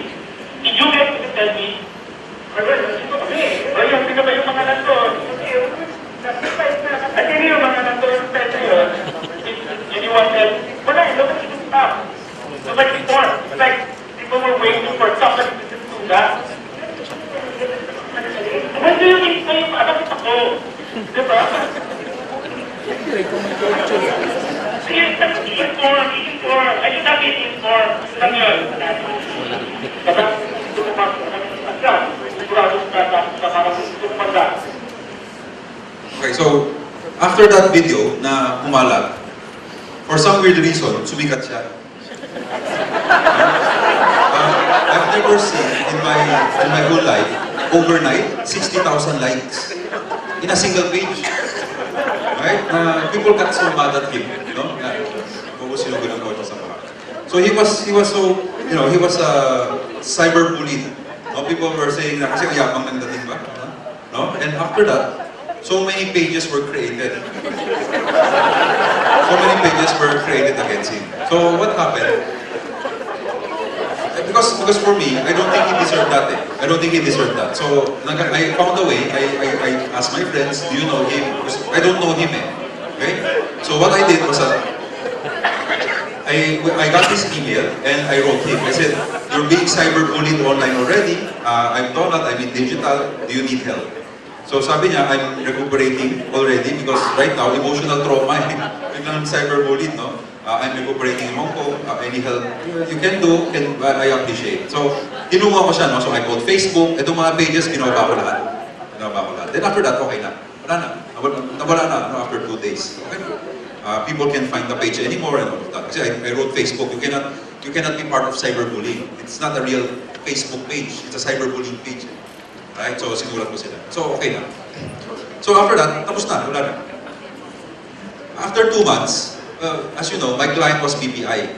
No? Before, my client was BPI. They were actually launching they launched their auto loans, pero hindi nag-take off. Mahina yung people getting a loan because tag-ulan walang nagkumukuha ng kotse. So, ang sabi sa akin ng CEO ng BPI, tulungan mo naman kami, wala na kaming budget, anong pwede pa namin gawin para ma-push yung auto loans namin? So, I was thinking, and then biglang light bulb moment, pwede. So, tinawagan ko si Christopher Lau. Sabi ko, Chris, halika, lunch tayo. First time kami nag-meet kasi I don't know him Sabi ko, let's have lunch. Sabi ko, he's trying to take the bar exam kasi he's going to be a lawyer. So I said, once you become a lawyer, right, and people ask your clients who their lawyer is, and then your client would say, it's Christopher Lau, they would say, yun yung bobong sinugod yung kotse sa bar. Diba? Sabi ko, I have a wild idea. I will do something, right, to erase that stigma from you. But you have to relive the entire experience again. Right? So after 3 hours of trying to convince him, finally sabi niya, sige na, ikaw na bahala sa akin, hindi ko alam anong gagawin ko, basta ikaw na bahala. Right? So I was so lucky because I had lunch with him sa Fort. Thursday yun. I was so lucky because after that, nung naghiwalay na kami, sobrang lakas ng ulan. So nagbabaha. So people were posting on social media, will someone please tell Christopher Lau and inform him na baha na in the following places? Right? So people were posting. ganun pa rin on their own. On their own. Sabi ko, sobrang ganda, sobrang perfect ng moment. So, nung weekend, tumakbo kami sa Bulilan, sa Bulacan, kasi baha nun eh. Baha nun. Okay. Pumunta kami sa Bulilan, shoot namin kaagad. As in, 23 takes. Kuha niya kaagad. Okay? And this is the ad that we created.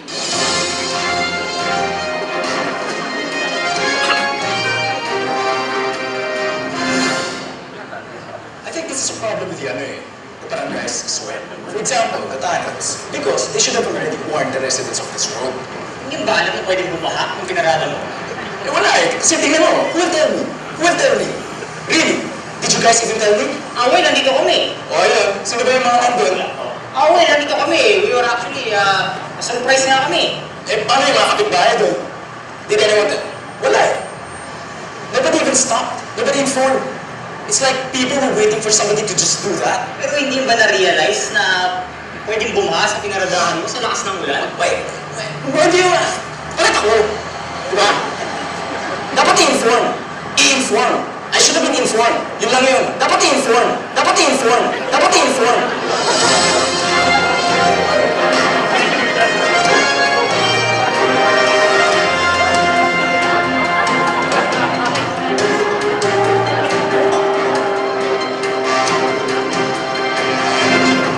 So wala nang budget BPI, nilagyan namin sa YouTube. The digital space was talking about it. People were tweeting, everyone, even celebrities, no, nag-trend siya sa Twitter, and people were saying na Christopher Lau is back. No? Pero naging endorser pa siya. No? In fact, sabi nga ni GMA, nag-cover, sabi nga, on a positive note, things are looking up for UP Law student Chris Lau after his infamous on-camp I should have been informed outburst, earning a starring role in an insurance commercial for a local bank. So Lau, who is now on Twitter, said, some good finally came out of this crisis. It became an opportunity. I can now pay for the tuition of my daughter. Siyempre, binigyan ko ng talent fee. Happy naman. Diba? Kasi naging artist ako eh. Diba? So, but, and for BPI, their loans, 1 billion, all-time high. And sabi nga ng mga taga-BPI, parang it took, usually they use celebrities. They didn't know it only needed Christopher Lau. Right? To get massive awareness for their offering for their products. Okay? But sabi ko, at least now, Christopher Lau, so we're now good friends. But he's now in law, he finished law, he's a lawyer now. And he goes to schools also. He talks about his experience and also cyberbullying. He defends people sa cyberbullying also. Nag-advocacy na. Okay? But ako, sabi ko, it was lucky. I saw an opportunity, may brand, may ganun, shoot na natin. Right? And buti na, sabi nga, buti he trusted me on that. Okay, so just very quickly, four key steps. Okay? So again, credibility, unexpected, emotion, and the story. Okay. One final story that I will tell. One final story. Okay ba? Okay. For time. Sige. This is my daughter. Okay? This is my daughter. This is my daughter Ellie. Now, 2 weeks ago, I need time to do a presentation. So usually I do my slides on a Sunday, where I have peace and quiet, right? So I told my wife, I'm going to Coffee Bean, Makati. No one disturbs me. I want for 9 to 12, no one disturbs me. I will do my presentation. Sabi niya, I'm sorry, we're going badminton. Bit-bit mo yung bunso. Sabi ko, ayoko yung bunso. Kasi maingay yan, magulo yan. Okay? Tatakbo-takbo yan, mag-hype yan sa iba't ibang table. Hindi ko siya mag-control. Okay? Sa'yo dapat yan. Hindi pwede. Akin daw. Okay, fine. So, bit-bit ko siya. Pumunta kami sa coffee shop, no? And I was doing my presentation. I told Ellie, okay, this is my iPad. You do whatever you want to do. You play games, you do whatever you want. Do not disturb me. And for some weird reason, talagang for 3 hours, nakaganyan lang siya. Sa sobrang aliw ko, pinicturean ko, so sobrang tuwa ko. No? Sobrang tuwa ko. Tahimik first time no? Tahimik. Di siya ganun eh. Okay. After my, so happy ako, natapos yung presentation ko and everything. Sa pagkalisan tayo. Yun, nag-umpisa na. Ang ingay na, ang gulo na. Sabi niya, Daddy, I want fashion. I want fashion, I want fashion, I want fashion. Paulit-ulit. Hanggang nag-lunch na kami, di na siya natulog ng hapon. Pagdating sa dinner, Daddy, I want fashion. Sumisigaw. Nagka-tantrum. Right? So I said, what's a fashion? I don't know what a fashion is. Eventually, nasabi niya, it's a toy. O, toy lang pala. O sige, halika na. Let's go to the toy store. I went to a toy store. I said, Miss, Do you know what a fashion is? Sabi, oh yes, we have fashion. Oh, ano ba yun? Oh, bigyan mo na 10. Bigyan mo na 10 fashion para tumahimik. Okay. Ano pala yung fashion? Yung bubuksan mo. Yung bubuksan, right? So may toy sa loob, diba? So actually, very interesting kasi pag buksan mo, may toy sa loob, titignan na niya, after itatapon na niya. Ako pa yung di ba kasi toys di man natin tinatapon, di ba? Sa kanya, the experience of opening lang gusto niya. Tapos tinatapon na, iniiwan na niya sa restaurant. So, ang dami ko tuloy fashion sa office. Hindi ko naman gagawin ko. Kasi gusto na niya i-open eh. Di ba? Sayang naman. Now, so okay na, di ba? Actually, 200 pesos isa. Kaya sa office, isa na lang. Mahal pala. No? So, that's fashion. So, okay na. Tapos yung Sunday, finally. Next day, Monday, I always do my normal routine. My normal routine of going to different, my website, I check my Facebook page, I check my YouTube channel. Pag-open ko ng iPad ko, check ko yung ABS-CBN YouTube channel. Pag-open ko, biglang ganyan. Puro mga toys. Puro mga toys. And that's when I realized, kaya pala tahimik siya for 3 hours, paulit-ulit, she's just watching so many videos, that she was so influenced by it already. She was looking for it. Diba, 3 hours, yun na yung, so naging lahat ng ano ko, puro ABS dapat ako, biglang napunta sa ganyan. Napunta sa toys. No? And that was what we call the principle of unboxing. In marketing, to the marketing students, we call it the zero moment of truth. Diba? Dati, sinasabi nila, there's a first moment of truth and a second moment of truth. First moment of truth is when you are in the store shelf, and the second moment of truth is when you buy the product. The principle of zero moment of truth is, the decision point is already done online. Take for example, minsan, di ba, punta ka sa, you're going to a restaurant, you want to eat, you search online and you decide already, then lahat kayo doon na kayo magpunta. Right? The decision point is done online. You want to buy a car, you research everything, then you go to the showroom na. Right? That's the principle of zero moment of truth. And that's why if you add the principle of ZMOT, right, and the target market, they're not seeking actually marketing copy. Okay? They're not seeking marketing copy na ano yung binibenta ninyo, but they're all about looking at the experiences of others. Kaya nga most brands, what businesses, especially mga hotels, restaurants, dapat marami kang dapat pinag-uusapan ka. Because people decide they want to buy you based on what people, how they talk about you. Rather than what you say. Rather than, bumili kayo nito. Wala na naniniwala eh. But online, kailangan testimonial. Okay? Let me share with you again quickly another story. This is VidCon. Okay? Tawid ko lang from kaninang ZBot, right? Now, VidCon is a conference that I attended. 20,000 people. Okay? This is done in the Anaheim Convention Center. 20,000 people, 19,500 of them are below legal age. So anong conference to? Di ba? Dami, right? Ganun yan. Okay? So what is this conference about? Nakita nyo itong tarpaulin sa likod, yung white. Okay? Ang white na yan. Okay? What is that? When I zoom in, this is actually a conference where all the YouTube sensations, they're there. So this is the YouTube sensation. Ito, the YouTube star. Lahat sila, they've lined up for 8 hours just to wait. Okay, waiting for 8 hours just to have 1 minute para mag-hi lang. To say hi. Yan lang. Tapos na. 1 minute, say, okay, tapos na. Okay? At 4:30 p.m., this was still the queue. Ang haba ba? Ang haba. At 5 o'clock, nakita ko lahat sila, pinauwi na. We're done. Go home. But US, very strict sa time. Wala nang pakialam. Now, this is a different conference because all their breakout rooms, no? Hindi yung plenary ballroom, ha? Breakout room. Breakout room ba? Halos ganun. Ganun ang breakout room nila. Ganun kalaki. Yung mga speakers, all the speakers are all 25 years old and below. Tapos kaming 30 years old and above. We're downstairs taking notes. Kaya baliktad. The youngest speaker is 12 years old. Okay? So they were all talking about their experience, what kind of videos they create, and many other things. The biggest, the number one, well, top 3, the rank number 3 in YouTube, the biggest star, closing keynote speaker, ballroom, grand ballroom. Sobrang laki, 20,000 kami nandun eh. Michelle Phan, 27-year-old, Malaysian-American. Kilala mo siya? What does she do? Makeup. Rank number 3 on YouTube, one of the most popular. Hi everyone, I'm Michelle Phan, and welcome to my YouTube channel. Think of me as your beauty bestie. I want all of you to see how beautiful you are, with or without makeup. Makeup gives you the chance to express yourself, to create any masterpiece you want, or you can dream of, and become any person you want to be. Life is too short to have one look. Experiment. Try lots of looks and find all the different sides of you. She was so popular that L'Oreal made her the brand ambassador. After a year, they were not only satisfied with that, they even created her own cosmetic line called M. Michelle Phan. And sabi ng L'Oreal Global Marketing Director, for the past 30 years, we have never succeeded in going after the teenage market because L'Oreal is always more mature women. So sabi niya, because of M. Michelle Phan, biglang wala ni L'Oreal, M. Michelle Phan by L'Oreal, maliit lang, right?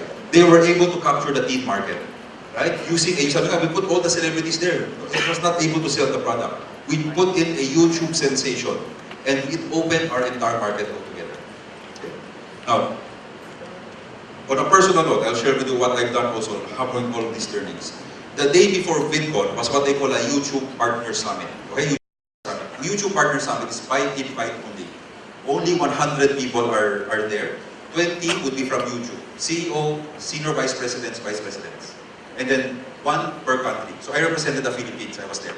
So that time, Partner Summit, no? So I was walking around lang, no? So may meeting, may conference, stuff. Then after I was just walking around, then the CEO of YouTube, para lang kilala, Susan Wojcicki, nung nakita niya ako from afar, sobrang siyang excited, tumakbo. She ran to me, she said, "Oh, you're from the Philippines." No, kasi may Philippine flag. You're from the Philippines. Sabi nga, we really appreciate all the Filipinos watching YouTube. Because as you know, the Philippines is top 10 in the world in terms of YouTube consumption. Diba? So parang ako, feeling ko parang ambassador ako. Diba? Parang, thank you for giving us YouTube. Diba? Di ko alam kung sabihin ko eh. But afterwards, what she said after struck me. She said, you know, I would really like to meet your #1 YouTube sensation. So sa loob-loob ko, sabi ko, sino #1 YouTube sensation? Hindi ko alam. I didn't know who's the #1 YouTube sensation in the Philippines. And to think, sabi ko, akala ko digital expert ako. Hindi ko talaga alam. Napaisip ako, sabi ko, on social media, on Facebook, on Twitter, Instagram, top 3. Vice Ganda, and Curtis, Agent of City. Sure ako. Right? Facebook, Instagram, Twitter. Pag YouTube, hindi sila. Hindi sila. So, hindi ko talaga alam. So, I could tell her, I'm very sorry, I apologize. I really do not know who our #1 YouTube sensation is. She was so surprised. I said, why? You don't know? Right? You don't know them? Them? It's toys. So sabi ko, I don't know them. Okay, now, I'll tell you the context. When I joined ABS-CBN 4 years ago, my #1 goal is to make sure that the ABS-CBN YouTube channel becomes #1. Hindi kami #1 before eh, like number 5, number 6, parang ganon. Hindi pa kami #1, malayo kami, no? So I said, I want to make the ABS-CBN YouTube channel #1 in terms of number of views. Okay? So after 1 year, we became #1. Okay? Okay, #1, so happy now. But 2 months after I got home from VidCon, okay, nung na-meet ko si Susan Wojcicki, totoo yung sinabi niya. Okay? 2 months after, 2 pesky kids overtook me. Okay, tama? Naging #2 ako bigla. Naging #1 na siya. I reached 1 billion views first. Then biglang in-overtake ako. And what is interesting was that nakita niyo how many videos I had? 24,000. Ilan ang videos niya? 400 videos lang. Ako 24,000. Okay, I had 24,000 videos para mag 1 billion views. Siya 400. Okay? Okay. Alright, wait. For the record, I'm back to #1. Pero naging 48,000 yung videos ko. Tapos sa mga tao ko, walang uuwi. Upload yan ang mga But okay, that's for context. The #1 video of ABS-CBN is yung Christmas Station ID. Station ID, usually, di ba? Lahat ng stars nandun, 100 of the celebrities, actors, shot in 20 locations, 3 directors, 10 producers, lahat yan. All in kami. So a single video could hit, 1 video could hit 10 to 12 million views.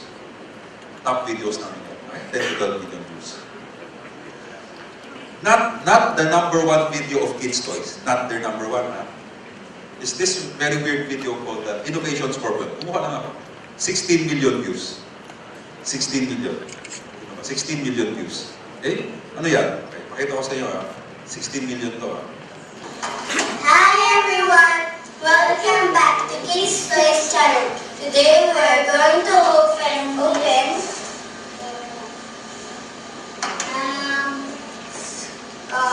Skull Drumdrop, and this is Innovation Scorpion.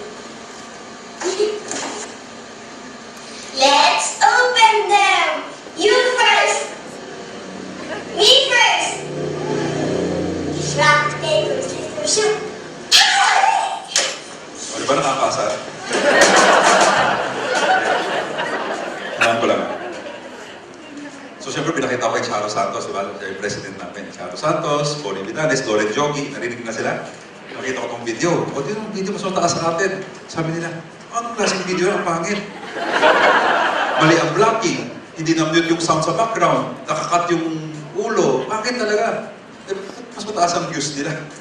So when I presented this to all our directors and producers, I said, I challenge any of you, create any video that would defeat them. We haven't, in our 65-year career, we never had more than 15 million views for a single video. Today, if you go to Innovation Scorpion, 175, 180 million views, or 200 niya. This video. The father is a grade 1 public school math teacher from Pangi, Laguna. Okay? He said he cannot sustain the two daughters just by being a grade 1 public school math teacher. So anong ginawa niya? Nag-research siya online. And he found out, you can earn something, earn extra, kahit a few dollars, just by creating content on YouTube. So, nag-research siya, no? And then nakita yung unboxing, pag-open, malakas pala sa YouTube. So, ang ginagawa niya, for the past, yung 3 years ago, from Laguna, all the way, he will take a bus to Mega Mall, 3 hours. Bibili siya ng toys. Okay? Tapos uwi niya, 3 hours ulit. Uwi niya, then sabi niya sa dalawang daughters niya, okay, open the toys, wait lang, I will handicap you. Okay? Then after that, i-upload niya sa internet. Yan lang.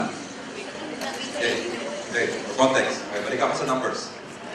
Every month, he would upload 8 to 10 videos like that. 8 to 10. Okay? 8, 9, 10. Now, just for context, how many views does he have for 7 days? 1 week. Kita nyo? How many? 28 million. Diba? So let's round down. 25 million for easy math. If you have 25 million views in a week, how many views do you get in a month?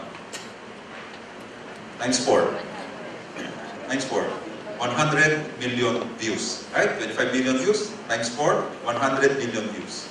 What people don't know is that YouTube pays creators on minimum $1 for every 1,000 views. At 100 million views a month, the family now earns no less than 100,000 US or 5 million pesos a month.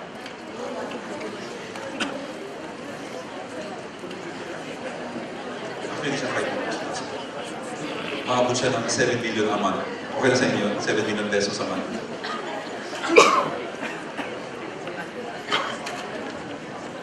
They have become so popular that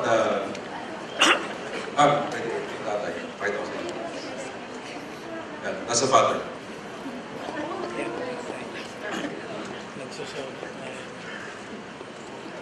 They have become so popular that Disney wrote to them. Wala ba yung tatay, di pero mag-English. So sa akin binabasa. Disney wrote to them and said, we are offering you the opportunity that before any Disney toy goes to market in the Disneyland shop, you will have your 2 daughters open them first. And we will pay you for it. Alam mo anong response niya?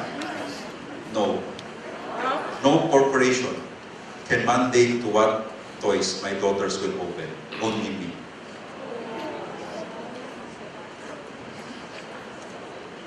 He's not a millionaire, he's a dollar millionaire. Last year he earned 90 million pesos. 1 point something US dollars. Just by creating videos like that. Dati, ang bahay niya parang squatter. Ngayon, 3-story house. Solar panel, and everything. The 2 daughters are not in school anymore. Homeschool. Ang teacher, boss niya dati, principal. Ito yun. Principal na ng school. And he's recognized top 30 in the world, top 12 yata in terms of unboxing videos around the world. So this is the press con. Nakita mo, paano siya magdamit? Nakita nyo? Black socks, white shoes, walang kaporma-porma, hindi mo kami millionaire. So pagdating nga sa ABS-CBN yan, press con namin. Pagpunta nga sa ABS-CBN, sabi ng guard, "Sir, di ko pwede pumasok." Ako yung natakot talaga kung tumakbo pa ba. Sabi ko, "Guard, papasukin mo na yan kasi mas mayaman pa sa atin lahat yan." Right? That's why I was able to go in, no? And then $2. Okay? But look at it, no? So that prompted us, actually, this was the launch of what we call Chicken Pork Adobo. Now it's called Adober Studios. What I did was that from learning from Bitcoin, using Web 3.0, remember, yung platform day, what I did was that I gathered all the YouTube sensations in the Philippines. And I created Adober Studio, or Chicken Pork Adobo. Okay? So ito yung all of our YouTube sensations. What we've always known and what we've been used to is now changing. Let us give you a taste of what we have been cooking. A mix of unusual talent with a splash of quick wit. A great load of creativity in a space with limitless possibilities.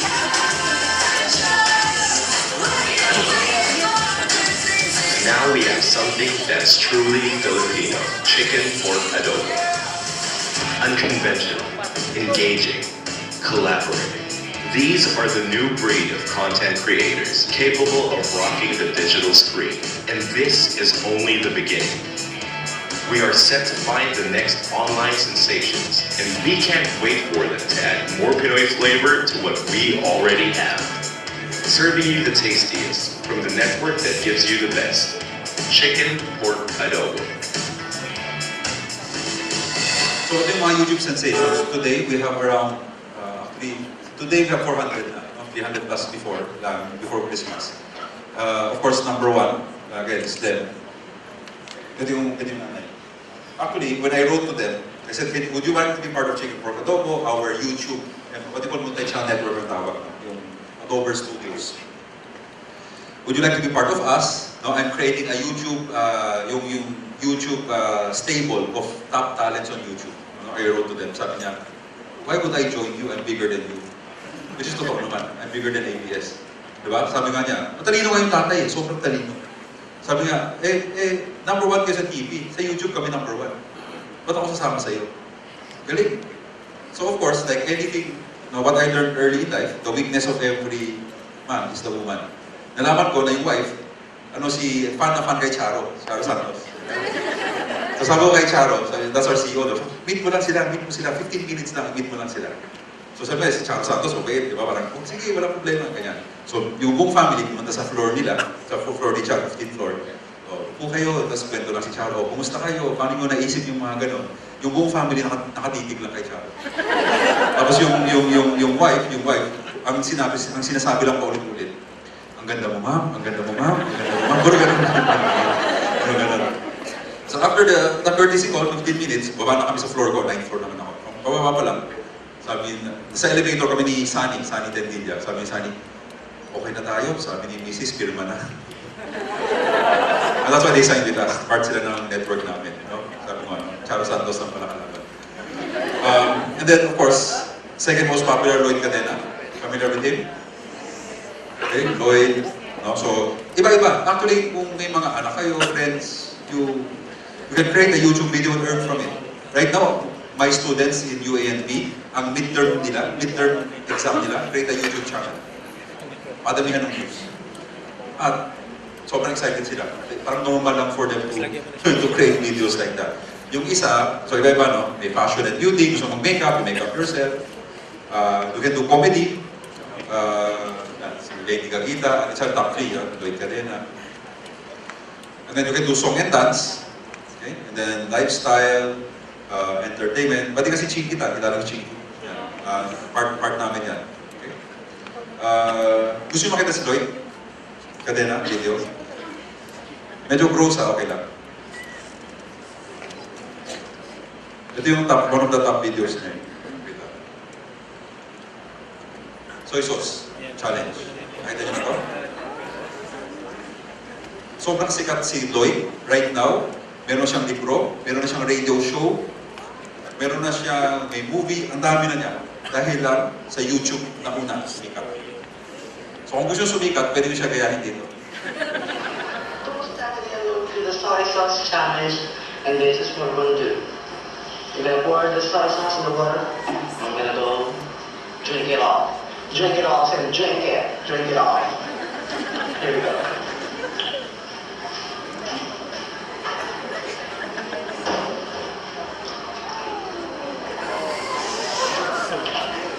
We sit up. And drink it in 5, 4, 3, 2, 1.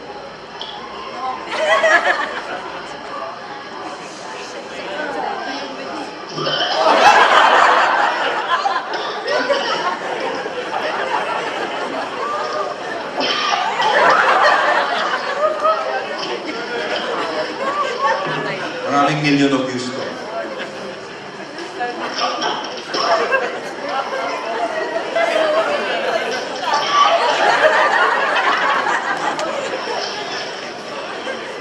This was so popular that an American doctor saw this video, wrote to Lloyd Cadena and said, you will be legally liable if someone, because if you drink soy sauce, you will die. Yung kidney failure kagad yun. Sinulatan siya, you're liable for kidney failure if anyone dies from just following you. And kaya nilagay niya ngayon, if you go to Soy Sauce Challenge on YouTube, nakalagay niya, naka-disclaimer, please do not try this at home. Please do not do this. This is just for show. Kasi ganun ka sikat. Okay? And then, I'll just go through one last, no? Si Redman. Redman came, so I signed him up. He's now number 2 in our YouTube channel. Redman is Ilocano. 17-year-old Ilocano. Flew to the US, Hawaii. Sa Hawaii na siya. No? But he does makeup also. Okay? His influence, he's ranked number 9 in the world. Most influential in digital. Pinoy. Most influential. Yung mga... Okay? So, actually makita mo, nung si Redman Rock pumunta sa office ko, una, siyempre pinakilala sa akin, ba't di ko siya kilala? Okay, hi, thank you, bye-bye, ganun na. Magpunta niya sa studio, then sa showtime, lahat ng artista nagwala. Lahat ng artista gusto makipag-selfie with him. Kaya biglang, ano nangyari doon sa baba? Akit ko ulit, selfie din tayo. Sabi ko, selfie din ako sa kanya. Pero sabi ko, ito. But, so, top 10 in the world. Okay? Mga followers niya, Ariana Grande, Tyra Banks, all the big stars follow him. And he's 17. Mga endorsements niya, all the big cosmetics. Every single, kung nagawa siya ng video, if he does a video, pinakita niya yung brand, it's worth $5,000. Every video, ang charge niya sa brand. And lahat ng brands nakapila sa kanya. Global brands. So, I'll just show you para may feedback kayo. Hey bitch, so today I'm teaching you guys how you want to Sobrang sikat siya global, Pinoy. Proudly Pinoy. Medyo obscene na. So now you want to get your foundation. This is the MAC Pro Liner Foundation because I like them Pro and MAC Foundation? This is a full coverage. So coverage means you're covering your age. So I'm 16, I gotta look 2. Dab and paint that bitch, yes, paint. And you want to put this shit on your lip too until it looks crusty and looks like you're fucking on drugs or something. And if you're extra ugly, get the concealer and conceal all that shit. Yeah, you know what I mean? You know what I mean? And we're concealing. Now that you look like a crackhead, you want to take your honest to Brooklyn Hills, contour cream hit, all that shit. How much $5,000? So you kind of want to draw a vagina. Bitch, that's how you fucking serious! On your forehead. And just, now that you have a vagina, ganun lang siya, tapos, fast forward. So imagine mo, pinakita ko kay Charo Santos. Ano yan? But I'm not with my eyes, my lips, Ano naging superstar yan? Kasi hindi iba na eh. Iba na. Global. Tapos eh. So, talo na sila Justin Bieber, talo na lahat. Ganun siya kasikat.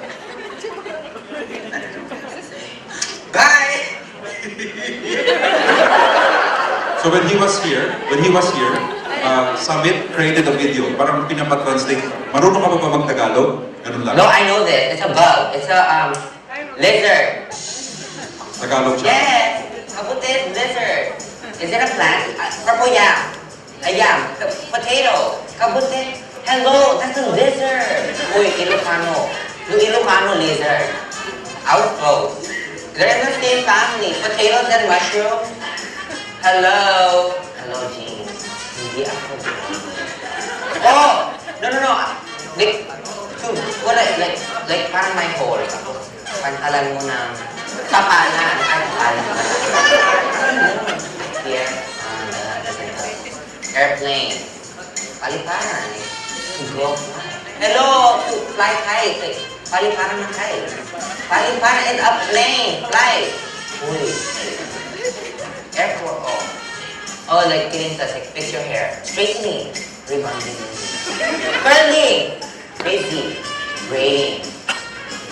Nasa flower naman nag-sell. Pero para alam ko, ito mga flower.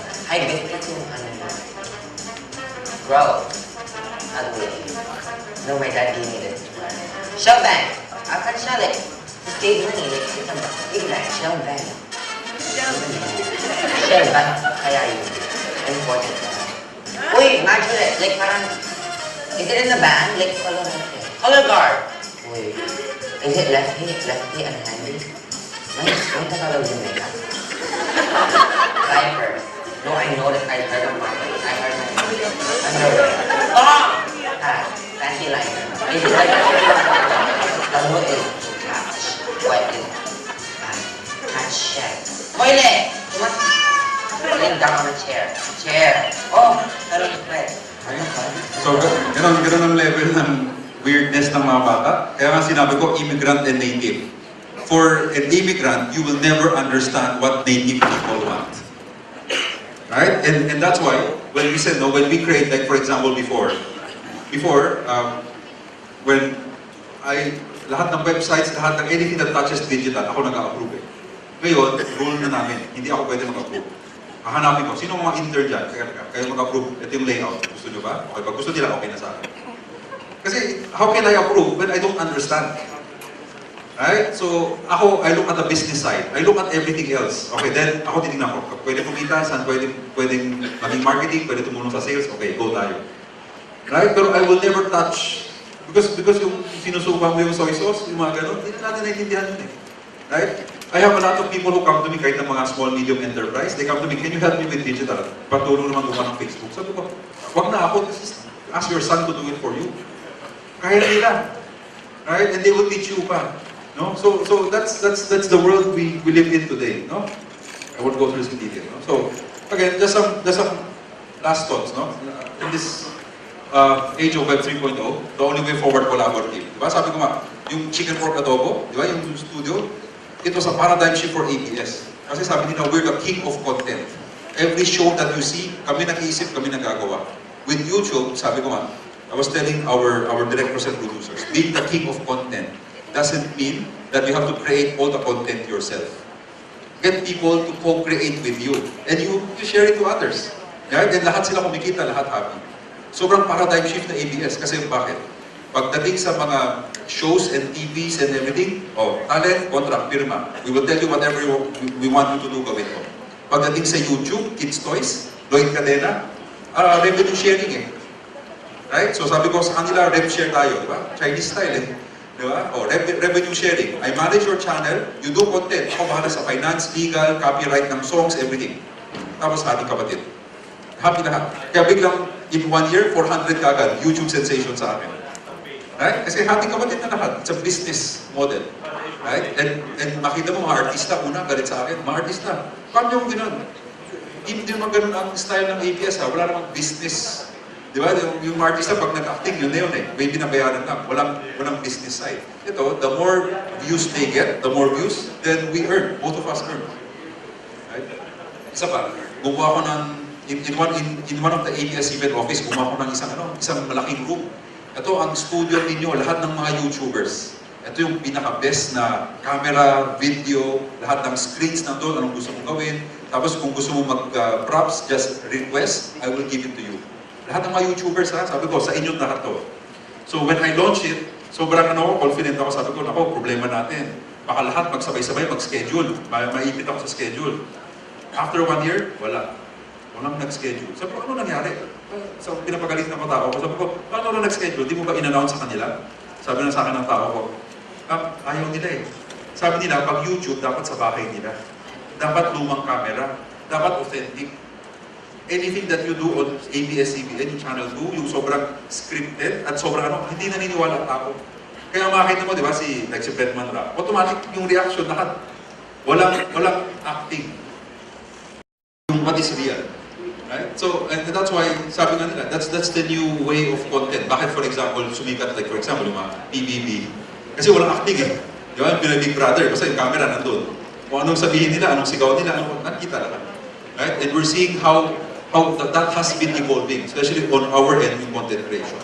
Right? So for businesses and brands, are you still creating 1.0? Product pa rin ba create natin na binibenta? Or 2.0? Nag-aggregate na ba tayo? Are we aggregating a lot of others? We're aggregating and we're selling? Or are we doing a platform? Right? Platform na tayo. Right? So people go there, right? And you buy and sell and you get a small business buyout. Okay? So maybe when I talk to you about secrets, maybe there is no secret. In many cases, I always tell people, I'm not a digital person. I am a marketing and a businessman. I'm a marketing person and a businessman. It just so happens I'm in the digital space. I've been swimming there for 10 years. I manage the social media, Facebook, Twitter, ng mga celebrities, the biggest brands in the Philippines. But ako mismo, I only have 10 tweets in my life. I don't post on Facebook. Right? May Facebook page ako, I have 4,000 friends yan. Karamihan sudyante ko, or when I give a talk, but in reality, I don't post. But, diba, hindi ako, anti-social ako eh. Diba? I don't tell people what, no? Kasi nga, immigrant ako, tanggap ko na yun eh. Right? But what I always tell people, why I am in this space, yung expertise ko, is because I know how to manage natives, how to manage millennials. Right? And if you think about it, lagi akong pinapag-guest speaker sa mga HR function, business function. Bakit? Hindi nila maintindihan. Bakit pag millennials, mga digital natives, minsan they stay in a company for 2 years, 3 years. Right? Sa mga binibigyan na namin, matataas ko ito, bakit they don't stay in our company? Right? And I will be the ones to explain to them. Hindi naman nila hinahanap sweldo eh. Right? In reality, mga millennials, they look for a mentor. They look for an idol na pina-follow nila. Right? And that's why you have to have that yung leadership, no? Yung pinapakita ko, like ako, by people who have been with me, actually most people who have been with me for 10 years na. When I leave a job, when I move from one job to the other, they just follow. Sabay-sabay yan. Okay? Because you create that following, no? And hindi never naging sweldo. We don't even talk about having a salary or anything. And what I always tell people yung digital, sabi ko nga, ang pinaka-digital sa buong ABS, I'm the Chief Digital Officer. Hiling ko hindi ako digital. Ang pinaka-digital, Charo Santos. She's 61 years old. She's retired already. Okay? Pero sa akin, siya pinaka-digital. Why? Every day, nasa iPad lang siya. Lahat ng top apps, nilalaro niya. Candy Crush, lahat. Laro siya ng laro. Tapos, observe siya ng observe. Right? So one time, familiar ka sa Dub Smash?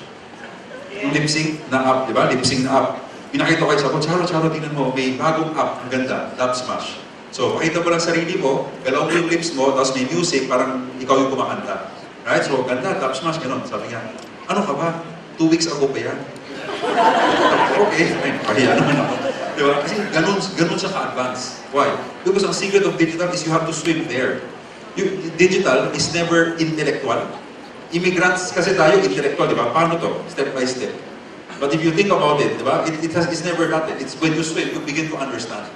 Right? You begin to know how to do it. Okay? So, let me just end by saying that, like many of you in this room, this is by Rupert Murdoch. Sabi niya, like many of you in this room, I'm a digital immigrant. My 2 young daughters, on the other hand, will be digital natives. They'll never know a world without ubiquitous broadband internet access.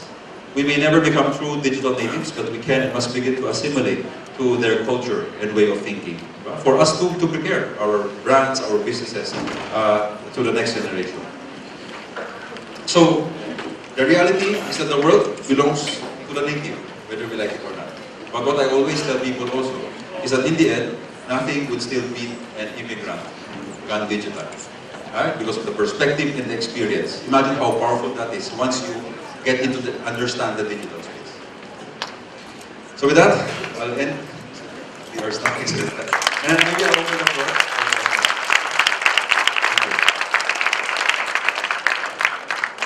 We would like to thank our speaker, give us very informative insights of the digital marketing.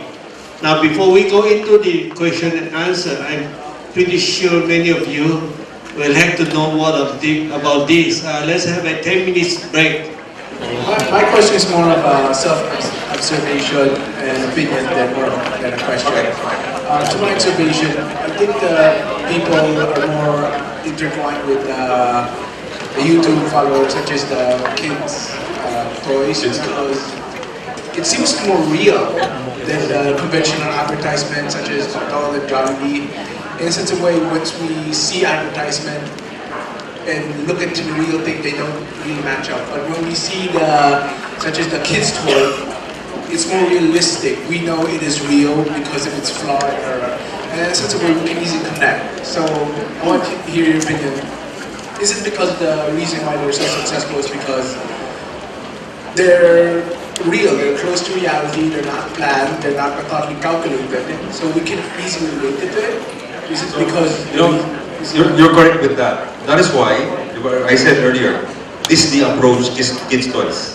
The father is that intelligent, he knows when to say no. If they compromise and went under Disney, then when we were analyzing it, if he went under Disney and he will now be opening Disney toys, he might cash in maybe for a few months. After that, he will lose followers. They will lose followers kasi commercialized na eh.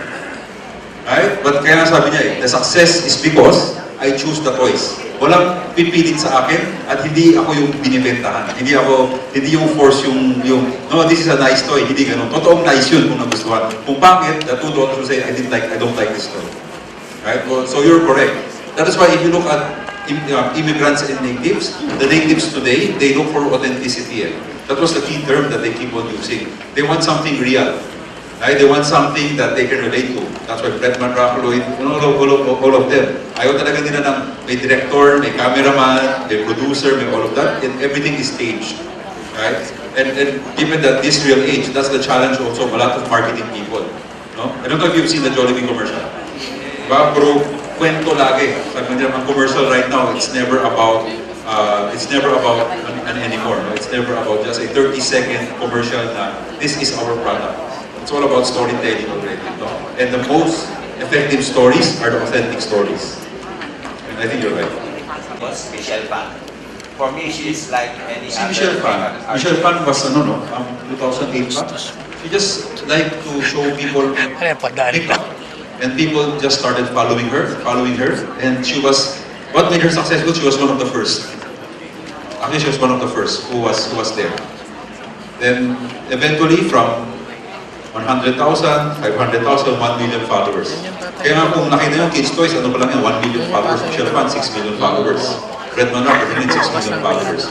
So once people, with the use of Facebook, people start sharing videos, and then eventually when people share the videos, other people like it, subscribe. So dumadami yung base nila. So now kaya all the TV networks, all the publishers and the writers got so scared already because mas powerful na ang individual. The individual today has become media on their own. Right? The Michelle Phans and the Kids Toys, they don't need, I need to advertise on channel 2 para makilala. Di na. Because of the internet, naging equal yung playing field. And of course, like Michelle Phan, it pays to be first. She was one of the very few na nag-makeup tutorial. Swerte nga si Bretman Rock, sumikat pa eh. But Bretman Rock, ang lakas ng personality din. No? And I like Bretman Rock because I met him. Very down to earth, sobrang bait. Diba, may konting parang weird, di ba? Parang yung mga binibitaw niya mga words. Pero when you one-on-one with him, he's a very nice person, very humble. Tapos lagi yung bitbit nanay niya. So, gano'n din, authentic kasi. Kaya nag-balance eh. Yung mga celebrities dati, di ba mga celebrities minsan medyo mayabang, TV artista ako. Ngayon, YouTubers, pag gusto mo makipag-picture with them, talagang They will go to you, they will say hi, they will talk to you. So, mas nagugusto ng tao. No? Kasi YouTube, mahirap yun. Kasi when you post something, not everything is good. Some people bash you. Some people say negative things about you. Right? So, dapat isikmura ka rin for that. I'm basically a third-year management student of Chiang Kai-shek College. I have a question is, what I've learned from this seminar is we are one of the toughest social media consuming in the world, especially in Asia. But we also know that we are one of the slowest, having slowest internet access in Asia. So, for you, how can you face this kind of demand for the social media? What's your question? For me, but we're very active on social media. We're high on YouTube, but the internet is very slow. Yes. So how can you face this demand? I always tell my people in ABS-CBN, I always tell my people, alam mo, swerte tayong lahat. Ang internet, sobrang bagal sa Pilipinas. Dahil sobrang bagal, yung mga tao nanonood pa ng TV. Kasi kung sobrang bilis sa today, lahat nasa YouTube. Kaya we have to be thankful, I tell my team. But the reality is, for the past 6 years, I've been lobbying with the Pinoy government before, with the creation of the Department of ICT. Kasi kumbaga, we're a country, wala tayong IT department. So we've been lobbying for the Department of ICT, and when Pinoy stepped down, he actually allowed it. May cabinet position ng DICT today. Right? And with that, under Secretary Sara Lima today, we're working with a lot of telcos. In fact, if you look at the articles now, a lot of the regulators are trying to find already, right, yung mga internet providers, kasi nga sobrang bagal. They felt that they were trying to make it slow. They're trying to make the internet slow in the Philippines. But for me, I'm very objective. Okay? I get frustrated if internet is slow. But I understand. You know why? Philippines has the highest piracy rate. Yung lahat yun nag-download ng illegal. Diba? Lahat yun nag-download ng illegal. So, if nangyari, tinan mo, lahat kayo, I'm sure lahat kayo, aminin nyo na, okay lang yun. Diba? So, lahat ng mga bata, pagdating sa gabi, diba, bago you go to sleep, download. Tapos hintayin nyo na, pag-gising nyo ng umaga, naka-download na yung mga Game of Thrones or whatever movie. That's a reality. Kaya, grabe the internet speed kasi is dependent on the number of usage pipes eh. Right? So bilang sabay-sabay, nag-illegal download, siksikan, parang EDSA. So for the telcos, for the PLDTs and globes, for it to be fast, luluwagan ng EDSA, luluwagan ng pipes. It requires investment. Kaya for me, there's a balancing act.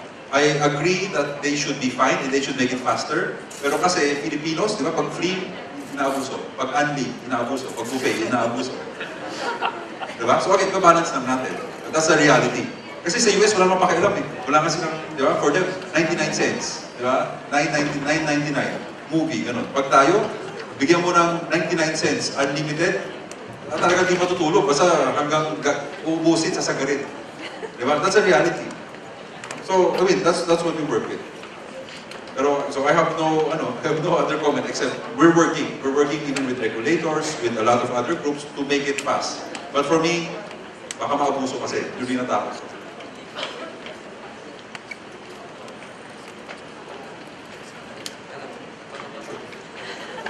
Oh, na friend.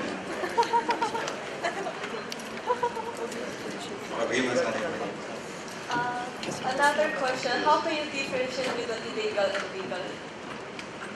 How do you differentiate illegal and legal? Anything that you see online that should be paid for but you didn't pay for is illegal. For us, a user, how can you distinguish it if it's illegal or not? Pag mga torrent sites. Di ba pag any content that is online, any content, no? Music, videos, when you download it, is illegal if you did not pay for it, unless it's on a free site. So for example, like Spotify, free ang Spotify, hindi siya legal, hindi mo kasi dinownload eh, pinapakinggan mo lang eh.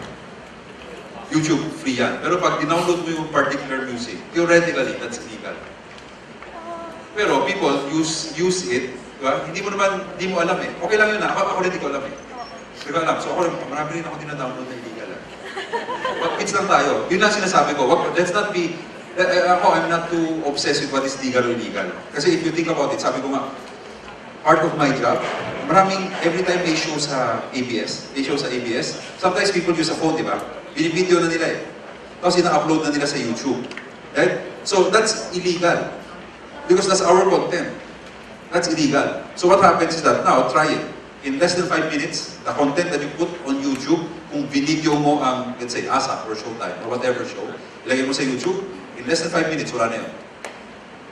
Kasi mga tao ko naka-standby, delete. Kahit na YouTube channel mo yan. Right? Because any content that you don't own and you are sharing, or any content that you download without paying is illegal unless it is explicitly stated that you can use it for free, you can view it for free. Very valid ang tanong ninyo. Very valid yun. Why ang gulo? Bakit paano walang illegal or illegal? Kasi nga, sobrang daming pirated sites, what is illegal has become legal. What is accepted, what is general practice already. Right? Kaya mas ngayon, mas naging mahigpit yung US. Dito ako, I believe in freedom eh. Diba? Parang for me, I really believe na dapat any content that should be consumed should be free. So I don't see eye to eye. But right now, because I'm with ABS, I follow certain rules also. I get to appreciate yung mga movies na pinaghirapan ng directors, artista, and everyone else. Diba? Tapos biglang free lang siya, na walang kikita, you will kill the entire industry. Now that nakikita ko yung financials nila, makita mo eh. For example, cost to create the movie is around 20 million. 20 million, give or take. Right? So, pag biglang makita mo yung sales nila, aakyat yan. Day 1, day 2, day 3, biglang pirated na. Hindi pa umabot ng 20 million, biglang piracy na, hindi na sila, wala na, lugi na. Lugi na yung movie.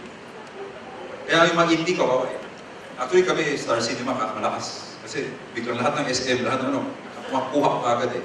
Pero yung mga indie films, minsan they spend 1 million na nga para lang sila acting sila, gano'n. Tapos biglang na-download for masakit sa kanila yun. Ako yung mga independents. Kung pumunta ka sa Kids Toys, tingnan mo yung mga comments sa baba. Nasabihin, are you Vietnamese? Are you Indonesian? Tinatanong sila. Hindi na lang Pilipino. Right? But very Asian. People are looking for Asian unboxing. Kasi karamihan, if you look at unboxing videos, puro puti, puro European. So ganda rin. Nauna din si Kids Toys. Kaya we're proud of them eh. May lumalaban talaga sa in the world stage. Hindi nyo na nakikita, hindi nyo napapansin. Kasi hindi kayo ganun ka-digital. Pero in the digital space, si Sunny Tendilla, the father, he's like revered as a god in the YouTube, special YouTube access, special pag pumunta sa YouTube sa US, special visitor pass. Ganun siya, ganung level siya. Pero dito parang sino ba siya, di ba? Hindi nga pinapasok ng card. Hindi siya kilala.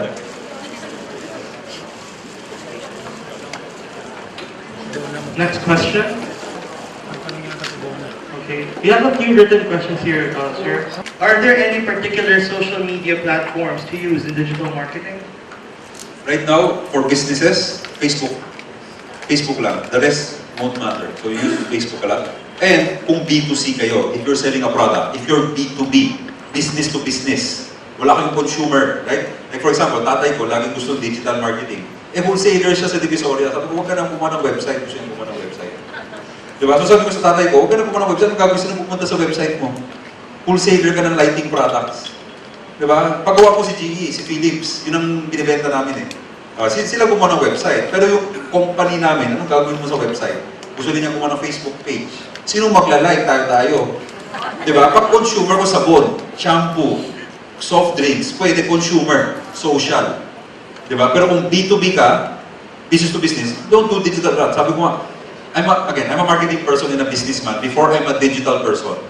In many cases, how mga businesses, they survive because of relationship.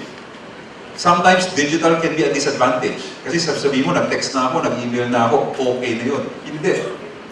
You destroy that relationship kasi you put it under the excuse na nag-usap na kayo through email. Iba pa rin yung pinupuntahan mo.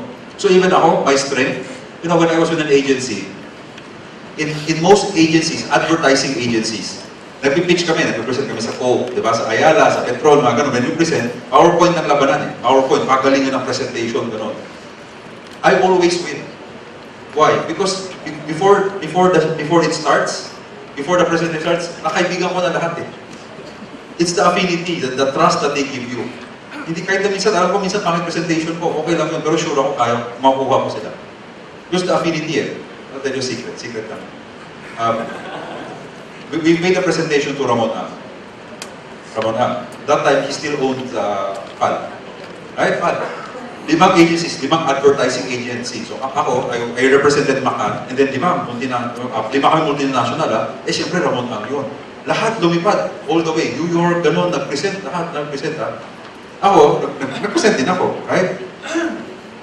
Lahat sila nakasuit. Ako nakaganyan. Kasi lagi gano'n ang attire ko eh. Right? So, tapos, lahat sila, English speaking and everything. Ako naman, normal. Kasi gano'n na, nakita mo Hawaii to. Diba? Taglish, gano'n. Eventually, we won. Feeling ko pangit presentation ko eh. Pero sabi ni Ramon, ikaw lang naiintindihan ko. Ikaw lang naiintindihan ko. Eh, di ba lang. So, medyo naglandang din ako ng konti. Tapos sabi ko, Teo. Di ba, explain English ka ng English. Ay, galit na siya sa English. Ayaw niyo ng straight English. Tapos pupunta siya sa presentation. Di ba, Ramon ang chairman, di ba? Naka-crocs.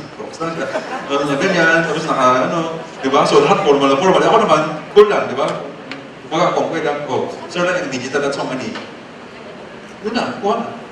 That was what, 50 million account? Laki. Di ba? But it's all about, so do not disguise digital na parang, digital, sobrang techy, dapat ito gawin. Hindi eh. Diba? It's all about relationship pa rin. The old school, buti na lang, laki ng Visoria din ako. Diba? And that's what my dad taught me. Kasi sabi ko, ba't pinipilit mo website? Minsan hindi naman website will not answer your problem. Diba? There are some companies, some brands, you need one. But you don't force it. Diba? Don't create something for the sake of creating it. Diba? For the sake of. Kasi sikat, gamitin natin. On selling a commodity on Facebook, do you boost posts, put ads? Do you need a landing page? Yes. So what will happen depending on the product? You have to, when you're starting your Facebook, you need to boost your posts and use advertising for you to create your like base, your liker base, right? But after that, dapat organic na yung growth ko. Ibang session yun, pwede tayo muna social media 101. At we can do something like that. How to create your audience, and among many others. Ano may strategy to? You need to do a bit of advertising. Do you create a group page or a brand page? Facebook page. Brand page. Mahirap yung group. Group, pwede ka mag-group pag B2B. So that's the fan page. Fan page dapat.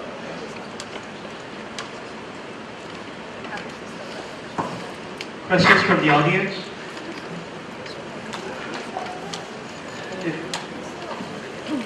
Sir, here's another question from an anonymous audience. How do we measure if a certain digital marketing campaign is successful? How do we measure if a digital marketing campaign is successful? If it accomplishes its objective. Before you do any marketing campaign, before you do anything in marketing, make sure, and that's what I always teach my students also, before you do anything in marketing, diba? Like any class, statement of the problem first. Pag wala kang statement of the problem, then anong ginagawa mo? So what I always say, gusto mo ba ng Facebook page? Ang tinatanong mo sa akin gusto mo ng Facebook? Kung kailangan ba ng website? Ang balik ko lagi sa'yo, ano ba yung business mo? Ano ba yung problem ng business mo? Ano gusto natin gawin? Kasi nga, sabi ko half of my job in digital is to tell people not to do it. Even if I lose business.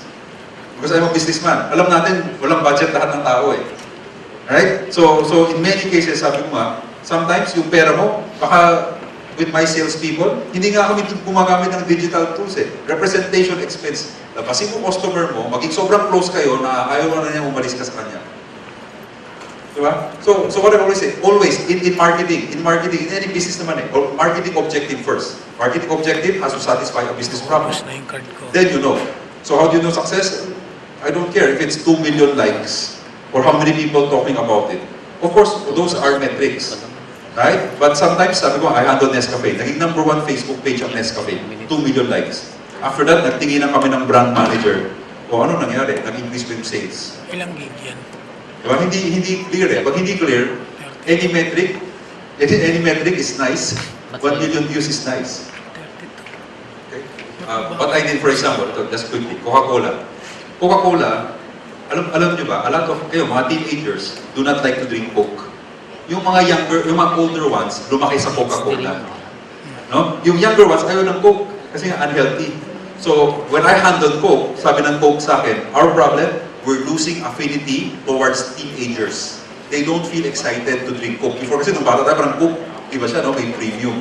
So, what we did was we created a Facebook page. The Facebook page was Coke Teen President for Happiness. Yun ang Facebook page. Isang teenager, tapos pumunta sa, pumunta siya kahit saan-saan, nag-video siya, and talking to teenagers. Right? What is the metric? After a year, 1 million likes. But at the same time, we monitor metrics. Anong metric namin? Yung affinity of teenage, ang measurement is teenager's favorite brand. Dapat Coke is number 1. Dati Coke is number 15. So because of the Facebook page, the 1 million likes, nag-result nga in Coke being the most liked brand for teenagers. So yun ang nakita success, hindi sales. Eventually, because being number 1, yung most liked brand ng teens, the sales eventually increase. Okay? So again, anything you do in business, in marketing, without the problem statement, without the objective, all numbers are superfluous. They're numbers. But yung kailangan i-measure, kailangan itawid. Diba? Ano ba gusto mo i-solve? Wait lang mag-lecture na. Sabi. Give me a question, I give you a 5-minute lecture. Yes po. Using the Facebook, usually the business page, how can you go beyond likes and have engagement with the top instead of going to another platform? How many likes do you have? No, a few likes only, but I'm just thinking about how to progress to the next level.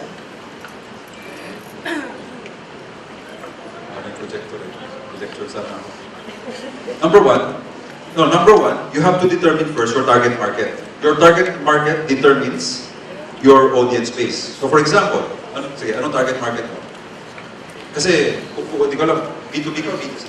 I boost them and then sponsored to a target market of age level and an industry. Understand. And then I usually receive some yes, inquiries, messages, private messages, but the page of Facebook has limitations regarding how to engage with the clients. So do I have to have another platform or just continue the features of Facebook for a small budgeted? Understand, okay. For example, na-handle ko sa mga friends ko. Meron silang spa, meron silang restaurant.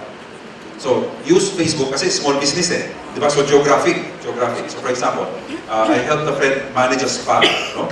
Bali Spa, in Las Piñas. So, ang unang ginawa namin, create the Bali Spa, and then, gumagawa ko kami ng promo. Binuboost ko yung ad, right? So, people see it. Once people see it, right, people come to the spa. Or people, let's say, if you're a restaurant, people go there. Once you're there, tapos na ang trabaho ni Facebook. Kailangan, yung system mo na, dapat di customer data ka na. Anong business natin? Marketing. Product marketing. What's your product? Wala, tuloy na. What's your product? Culinary items. I'm targeting culinary students and industry. Point of sale is your place or retail? It's a small store. And then online also. Okay, maganda. So if the point of sale is your store, yes, if it's your store, a showroom. Yes, every time they buy, the battlefield is customer data. Do not let a customer go without signing their name and whatever, or mobile phone. Para pag every time may bago, may sisend ka. Most of the time, it's more online because the scope of the industry is nationwide. Yes. So, hindi naman sila going to your store Okay lang, only. hindi online, mas maganda. So, the problem is how can we engage them na hindi the direct message method. Well, you have, kasi pag platform, you can have a tab for each product. Pag Facebook kasi, you just post item, and then they would ask the price and you have to direct message. Yes, tama. It's tedious for some of the clients. So the likes are not they're not converting to a sale. Yes. That's fine. So you have to look at your conversion funnel. You have 1,000 likes, right? For example, how many likes do you have? I had more than 25,000 likes. Okay na yun. Okay na yun. That's not too bad. But it's not transferring to sales. It's not. But every time they go to your store, ang trabaho ni Facebook is to drive customer to either your site, your store, or go online to buy. Yan ang trabaho lang niya. After that, tapos na. The role of Facebook, in my opinion, is just a concierge. May tanong kayo, dito punta kayo sa akin, punta kayo, pin-promote nyo. Pero once na bumili na siya, for example, online, you do not use Facebook na. Dapat may kinapture na tayo iba pang data na cellphone or email para pang-blast naman tayo. Email naman ang laro. Kasi Facebook, hahanapin mo pa, hassle yun, isa-isay mo, mahirap yun eh. Right? So you can still do Facebook, you can still use a Facebook strategy na nagpo-post ka every other day, ito yung bago, ito yung promo, ito yung new things, okay lang yun. Right? But for new and returning. Pero current customers have to be separate na. The experience right now is that it's how to relate to them the items versus the price. Medyo wala sa Facebook yung ganung klaseng unless I create another platform. Do I need to create another platform to link to Facebook, or is there any features in Facebook to support that kind of... You can. Using Facebook, you can put your prices there. I can. There's another tab. Look for, pagdating sa page, may ano doon, there's a tab there that you can add. You can add a tab na pwede mo ilagay lahat ng information mo doon. Pwede yun. Hanapin mo. Hanapin ko rin. Matagal ko na ginawa eh. Meron doon. Worst case, gumawa ka ng website. Kailangan mo rin ng website, feeling ko eh. Ang iniisip ko kasi is that the website is the last resort I want. It's not the last resort. For your product, which is very targeted and specialized, I think you still need one, kahit cheap lang, kahit na page lang, hindi website na, web page. So I have to engage lang. an IT person for that? Oh yeah. Anyone who's below 23 should know that. 23. Yeah. There are free websites. Thank you. May free websites rin eh. Free websites. Go to yola.com. Yola? Yola, Y-O-L-A. Create your free website. Y-O-L-A. Y-O-L-A. Tapos copy-paste mo ng brochure mo. Tapos na. Ganun lang simple. Thank you very much to the audience, and thank you, Sir Lin, for answering the questions. Please give him a big round of applause. In order to appreciate and thank Dr. Donald Patrick Lee for his valuable time here, our Alumni Association would like to give him a flag of appreciation. This certification is worth like this. This certification, the certificate of appreciation is hereby presented to Dr. Donald Patrick Lee, Kao Song Yuan Poser, in recognition of his variable contribution and insights on sectors of digital marketing. Seminar held on 11th day of February 2017 at Chiang Kai-shek College Auditorium, CKSC, Manila. During this 11th day of February 2017 at Chiang Kai-shek College Auditorium, CKSC, Manila. Signed, Margarita Go, President. "